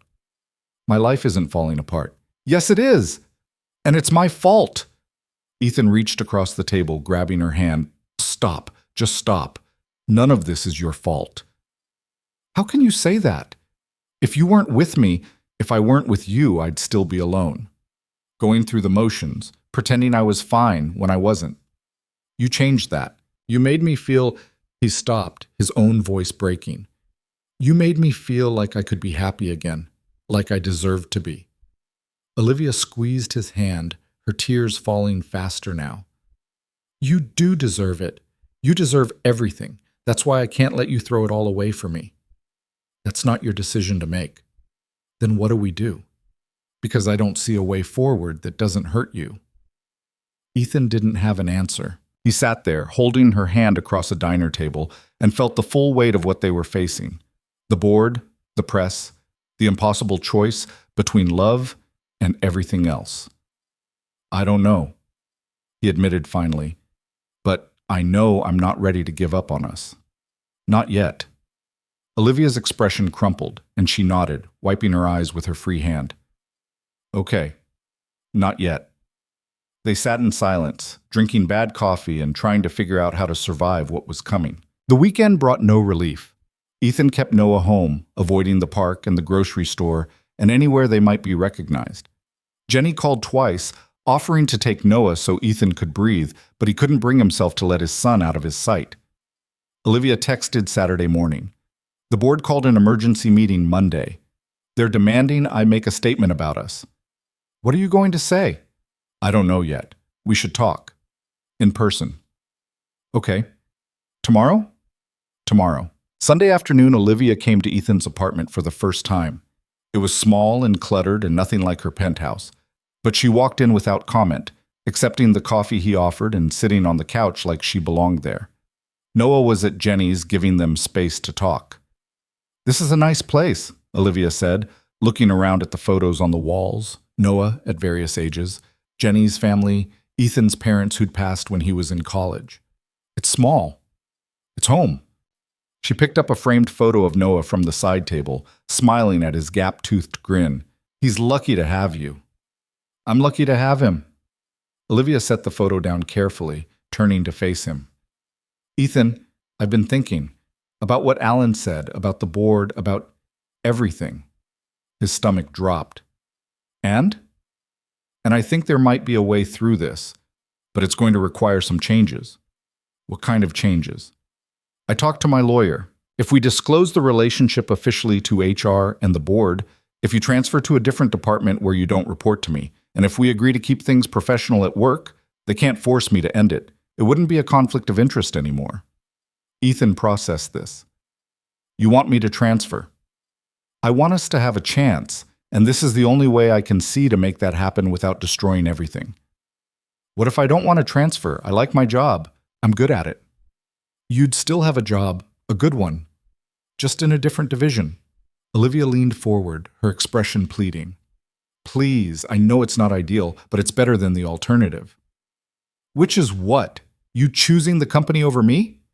No, it's me refusing to let you sacrifice everything because of me. Ethan stood, pacing to the window.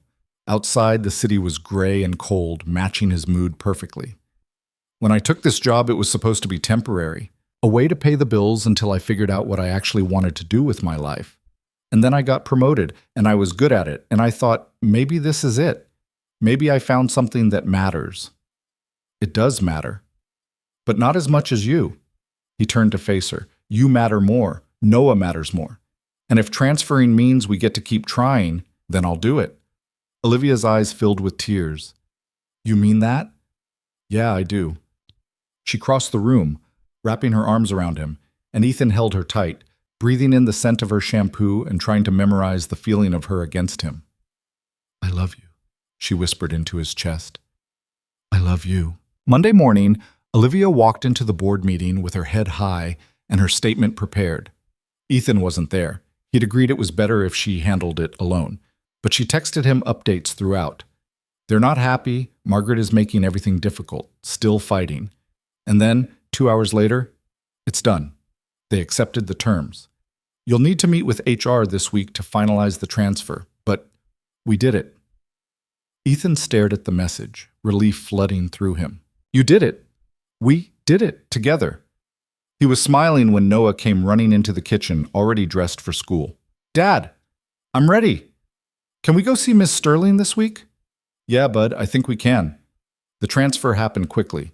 By the end of the week, Ethan was reporting to a different manager in the strategy division. His desk moved to a different floor. It felt strange at first, working somewhere new, learning different systems and meeting different people. But it also felt like a weightlifting. No more whispers about favoritism. No more wondering if his work was being judged fairly. Just him, doing a job he was good at, with the freedom to love who he wanted. The press attention faded too, slowly. A celebrity scandal broke, then a political controversy, and suddenly no one cared about the billionaire dating her employee. The articles disappeared, the photographers moved on, and life started to feel almost normal again. Almost. Because even though the external pressure eased, something between Ethan and Olivia had shifted. They were more careful now, more aware of how fragile this was. Their dates were quieter, their conversations weighted with the knowledge of what they'd almost lost. One evening, in late January, Ethan was at Olivia's apartment when she asked the question he'd been dreading. Do you regret it? Transferring, I mean.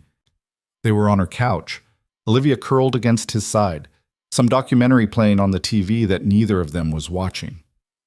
No, Ethan said honestly. I don't. But you loved that job. I love you more. She lifted her head, studying his face. That scares me. Why? Because what if I'm not worth it? What if you wake up one day and realize you gave up too much? Ethan cupped her face in his hands, making sure she was looking at him. That's not going to happen. You don't know that. Yes, I do. Because you're not just worth the job, Olivia. You're worth everything. He kissed her forehead, then her nose, then her lips.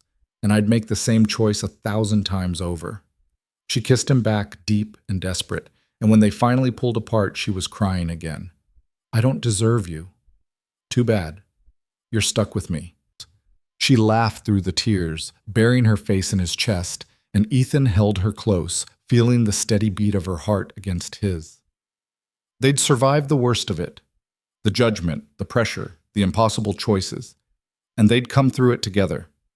But as Ethan sat there, holding the woman he loved in the home she'd built to keep the world out, he realized there was still one more barrier left to break. She'd let him in, but she hadn't let him stay. Not really, not in the way that mattered. And until she did, until she could trust that this was permanent, that he wasn't going anywhere, they'd always be standing on uncertain ground. The thought should have worried him. Instead, it just made him more determined, because if there was one thing Ethan Carter knew how to do, it was show up every single day, no matter what. And he wasn't going to stop now. The breakthrough came on a Tuesday in March, though Ethan didn't recognize it at first. He was picking Noah up from school when his son came running out with a paper clutched in his hand. His face lit up with excitement. Dad, look what we're doing!" Ethan took the paper. Family Tree Project. Students were supposed to draw their family, write about the people who mattered most, and present it to the class next week. "That's great, bud. We can work on it tonight." Noah bounced on his toes. "Can I put Ms. Sterling on it?" The question stopped Ethan cold. "What?" "Ms. Sterling. Can she be on my family tree? Because she's important. She comes to dinner, and she knows all about my dinosaurs, and she makes you smile." Noah looked up at him with those earnest 6-year-old eyes. "That's family, right?" Ethan's throat felt tight. "Yeah, bud, that's family." That night, after Noah was in bed, Ethan called Olivia. "Noah wants to put you on his family tree project." There was a long silence on the other end. When Olivia finally spoke, her voice was thick with emotion. "He does?"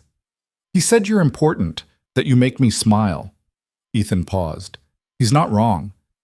I don't know what to say." "You don't have to say anything. I just thought you should know. You matter to him, to both of us."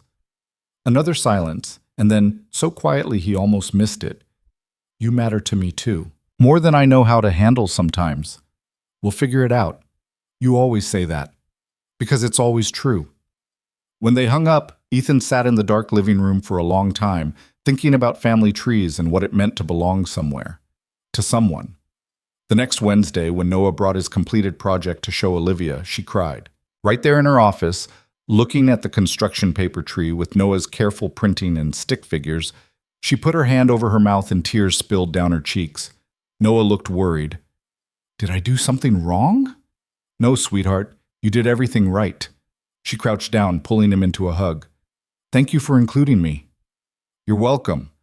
You're right here, see?" Noah pointed to a stick figure with purple hair standing next to Ethan and himself. "I gave you purple hair because it's my favorite color, and you're my favorite Ms. Sterling." Olivia laughed through the tears. "I'm honored." Ethan watched them, that familiar tightness in his chest, and realized Noah had already made the leap he and Olivia were still terrified to take.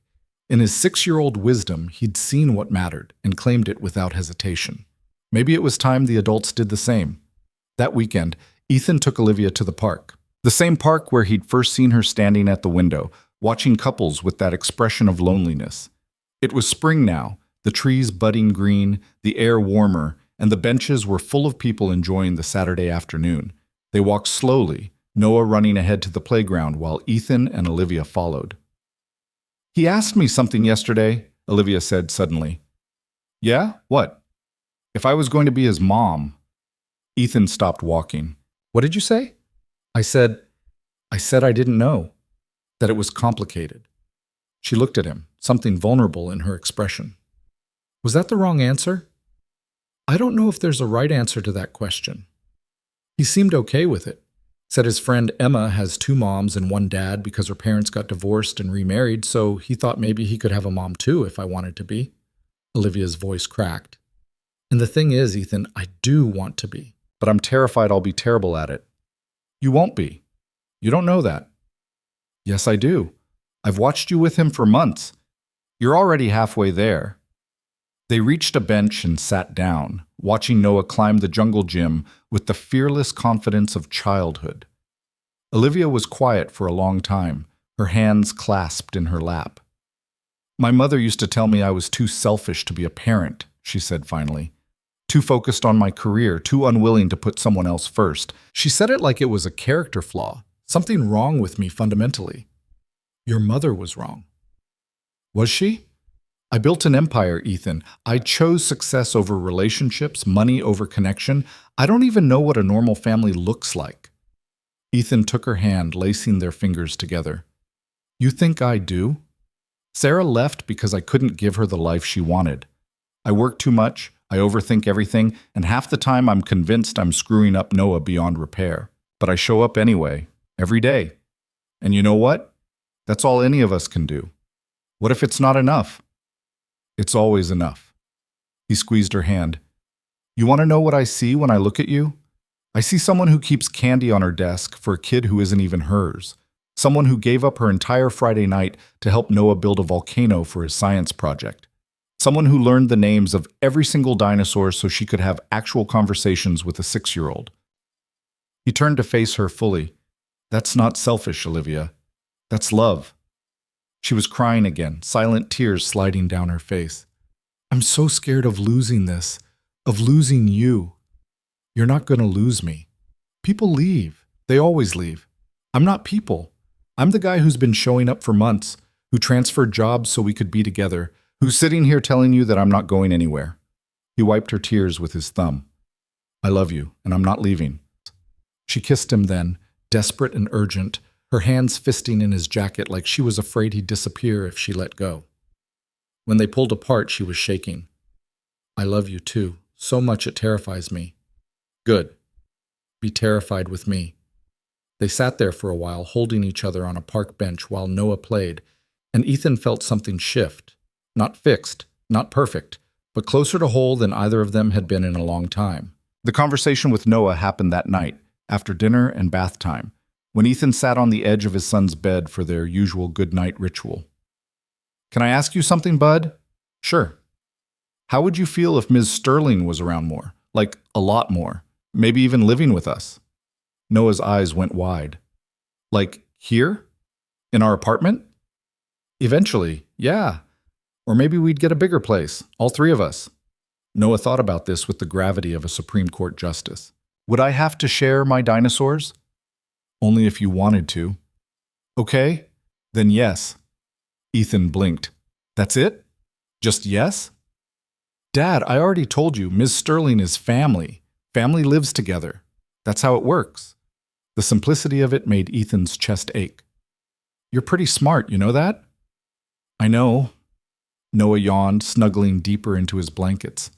When is she moving in? I don't know yet. We have to talk about it first. Okay, but tell her to bring her candy jar. Ethan laughed, kissing his forehead. I'll make sure she knows. After Noah was asleep, Ethan sat on the couch with his phone, staring at a text message he'd drafted and deleted 3 times.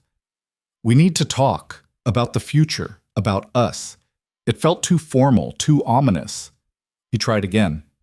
Can you come over tomorrow? I want to ask you something. Better, but still vague enough to make her nervous. Finally, he gave up on subtlety and just wrote the truth. Noah asked when you're moving in. I told him we'd talk about it. So, can we talk about it? He hit send before he could overthink it, then immediately regretted every word. But Olivia's response came fast. Yes. Tomorrow night? Tomorrow night. He barely slept. By the time Wednesday evening arrived and Olivia knocked on his door, Ethan had rehearsed this conversation a dozen different ways and still had no idea what he was actually going to say. She walked in looking nervous, her hands clutched around her purse strap. Noah's at Jenny's? Yeah, I thought we should talk alone first. Okay. She set her purse down, but didn't sit. So, Noah asked about me moving in. He did. What did you tell him? That we'd talk about it. Ethan took a breath. What do you think?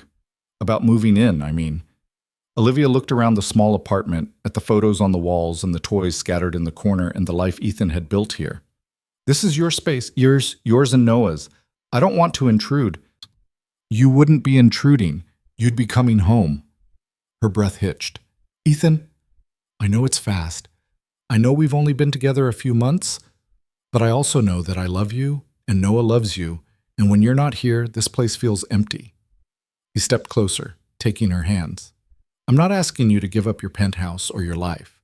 I'm just asking if maybe you could make room for this too, for us. Olivia's eyes were bright with unshed tears. I want to. I want that so much, but I'm still scared. Of what? Of failing. Of not being enough. Of waking up one day and realizing I don't know how to be what you need. You're already what we need. You just have to believe it. She pulled her hands free, wrapping her arms around herself. There's something you don't know about me. Something I've never told anyone. Ethan's stomach dropped. Okay. When I was building the company, I had a partner, someone I thought I'd spend my life with. We were going to get married, have kids, build something together. She took a shaky breath. But the more successful I became, the more he resented me. He wanted me to step back, to let him take the lead. And when I wouldn't, when I couldn't, he left. Told me I'd chosen my career over him, that I'd always be too ambitious to really love anyone. Olivia, and the worst part is I believed him. I spent years believing that love and success couldn't coexist, that I had to choose one or the other. So I chose success. I chose being alone because at least that way I couldn't fail anyone. Ethan closed the distance between them, gently turning her to face him. That guy was an idiot. Despite everything, she laughed. Maybe. No, maybe about it. He wanted you small, and you refused to shrink. That's not failing. That's surviving. But what if I don't know how to do both? What if I'm too broken to... You're not broken. You're scared. There's a difference. He cupped her face in his hands. And for what it's worth, I'm scared too. I'm scared I'm going to mess this up, that I'm not enough, that one day you'll wake up and realize you could do so much better than a guy who works in strategy and drives a 10-year-old car. But I'm here anyway, because you're worth being scared for. Olivia's tears spilled over, and she grabbed his wrists, holding his hands against her face like she was anchoring herself. I don't want anyone better. I just want you. Then say yes. Move in with us. Not tomorrow, not next week, whenever you're ready. But say yes to the possibility. She searched his face, and Ethan saw the exact moment she made the decision. The fear was still there, but underneath it was something stronger. Hope. Yes, she whispered. Yes, I want this. I want you, both of you. Ethan kissed her, soft and slow and full of promise, and felt the last wall between them finally crumble. They talked for hours that night, about logistics and timelines and what it would actually look like to build a life together. Olivia would keep her penthouse for now, but start spending more nights at the apartment. They'd look for a bigger place eventually, something with room for all of them, but there was no rush. The important thing was the commitment, the choice to move forward together. When Olivia finally left around midnight, she stopped at the door and turned back. Thank you for not giving up on me. Thank you for letting me in. She smiled, the real one that made his heart skip, and kissed him one more time before heading to the elevator. Ethan closed the door and leaned against it, exhausted and exhilarated and more hopeful than he'd felt in years. They were doing this, really doing this, and for the first time he wasn't afraid. The transition happened slowly over the next few months. Olivia started keeping clothes at the apartment, toiletries in the bathroom, her laptop on the kitchen table. She was there for dinner more nights than not, helping Noah with homework and listening to Ethan's work stories, and slowly learning how to exist in the comfortable chaos of their daily life. It wasn't always smooth. Olivia was used to control, to having everything exactly as she wanted it, and the apartment was small and cluttered and decidedly not designed for 3 people.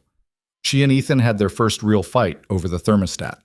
Olivia liked it cold, Ethan liked it warm, and Noah didn't care as long as there were dinosaur-shaped chicken nuggets for dinner. But they worked through it, compromised, learned each other's rhythms and boundaries and the small things that mattered. And somewhere in the middle of it all, the apartment started to feel like home. Not just Ethan's home or Noah's home, but theirs. In May, they went house hunting. Jenny came along to watch Noah while Ethan and Olivia toured properties, her commentary both helpful and relentless. This one's too small. You need more bedrooms for when you have another kid.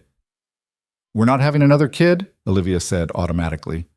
Yet, Jenny corrected. You're not having another kid yet. Ethan caught Olivia's eye and grinned. She rolled her eyes but didn't argue, and he tucked that reaction away to think about later. They found the house in June. It was in a good school district, with a big backyard and enough space for everyone to breathe. The kitchen needed updating, and the master bathroom was stuck in the 90s, But Olivia took one look at the yard and said, Noah would love this. They made an offer that day. The morning they got the keys, Ethan took Noah to see it before the movers arrived. His son ran from room to room, his footsteps echoing on the empty hardwood, claiming the bedroom with the window seat as his own. This is so cool. Can Ms. Sterling see it? She's on her way. Olivia arrived 20 minutes later, and Noah dragged her through the entire house, narrating every feature like he'd designed it himself. When they ended up in the backyard, Noah turned to both of them with his most serious expression.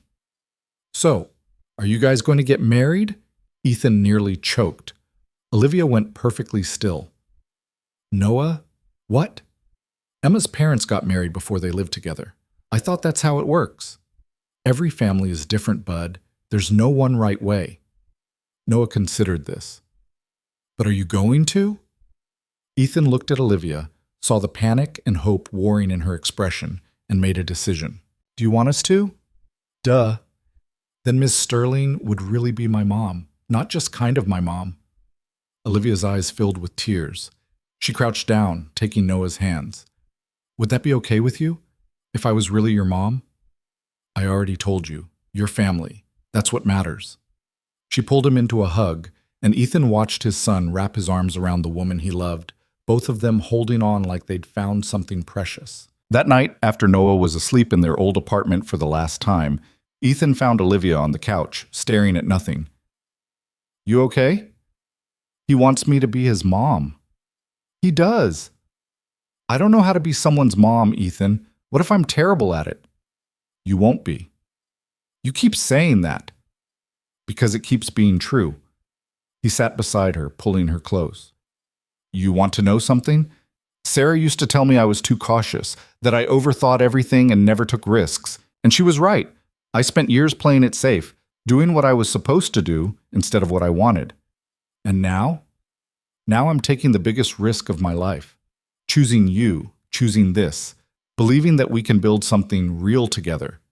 He tilted her chin up, making her look at him. And yeah, I'm scared, but I'm also happier than I've ever been, because you're worth the risk. Olivia kissed him, soft and slow, and when she pulled back, she was smiling through tears. So, are we doing this, the whole thing? Moving in, getting married, being a family? Is that what you want? More than anything. Then yes, we're doing this.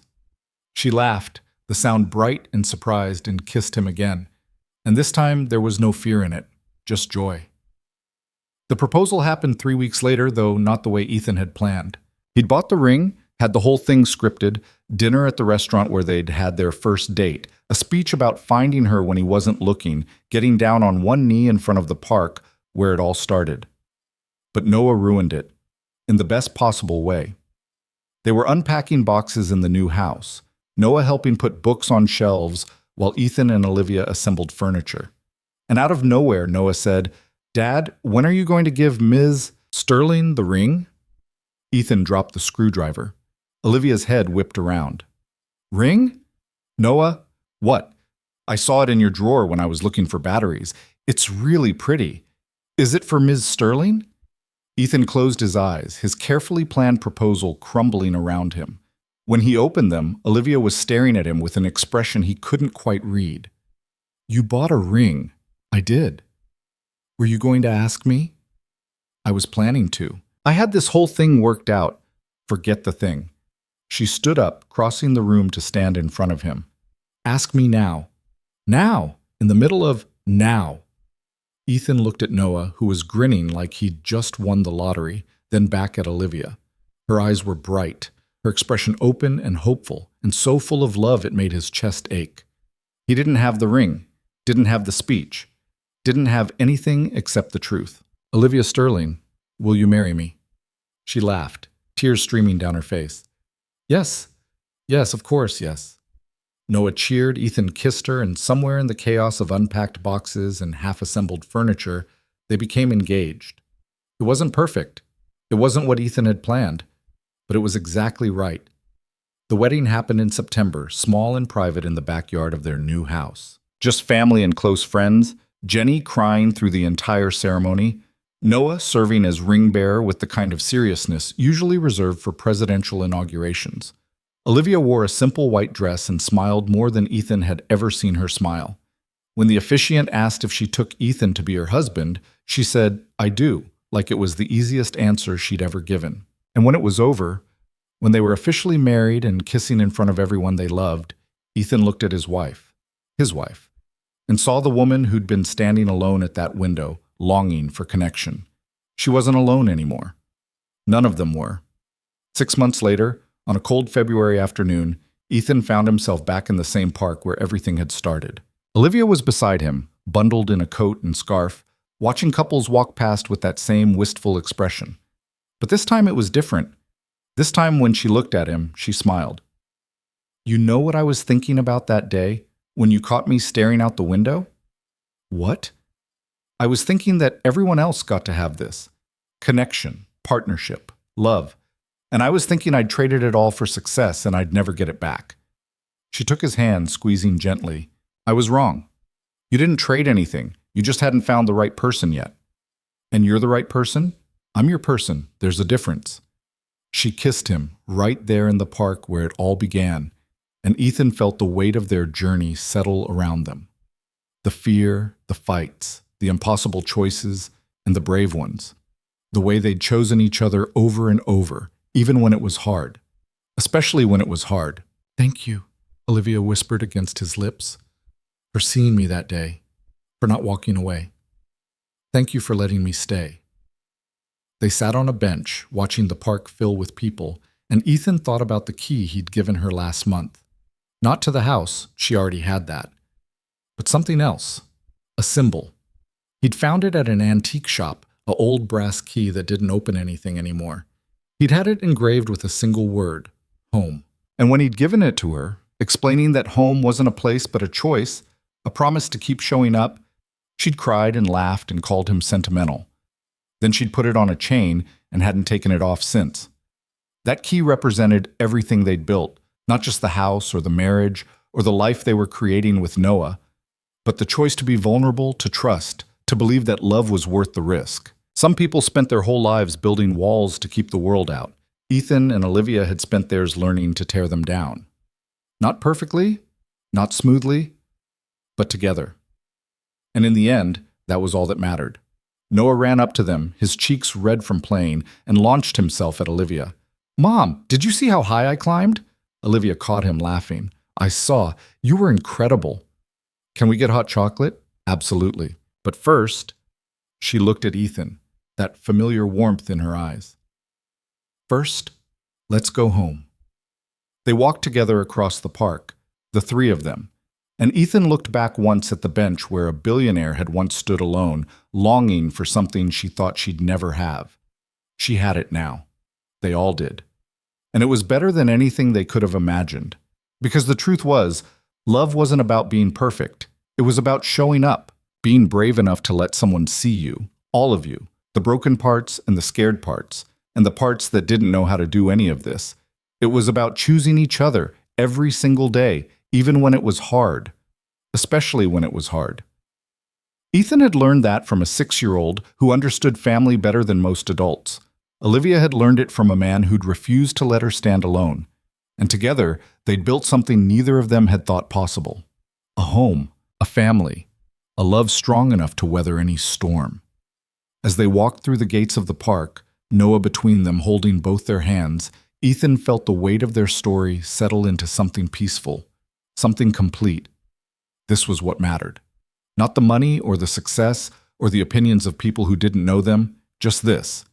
The three of them together, choosing to build a life where everyone belonged. Where no one had to stand at a window watching other people be happy, wondering if they'd ever get their turn. Because their turn was now. And it was everything.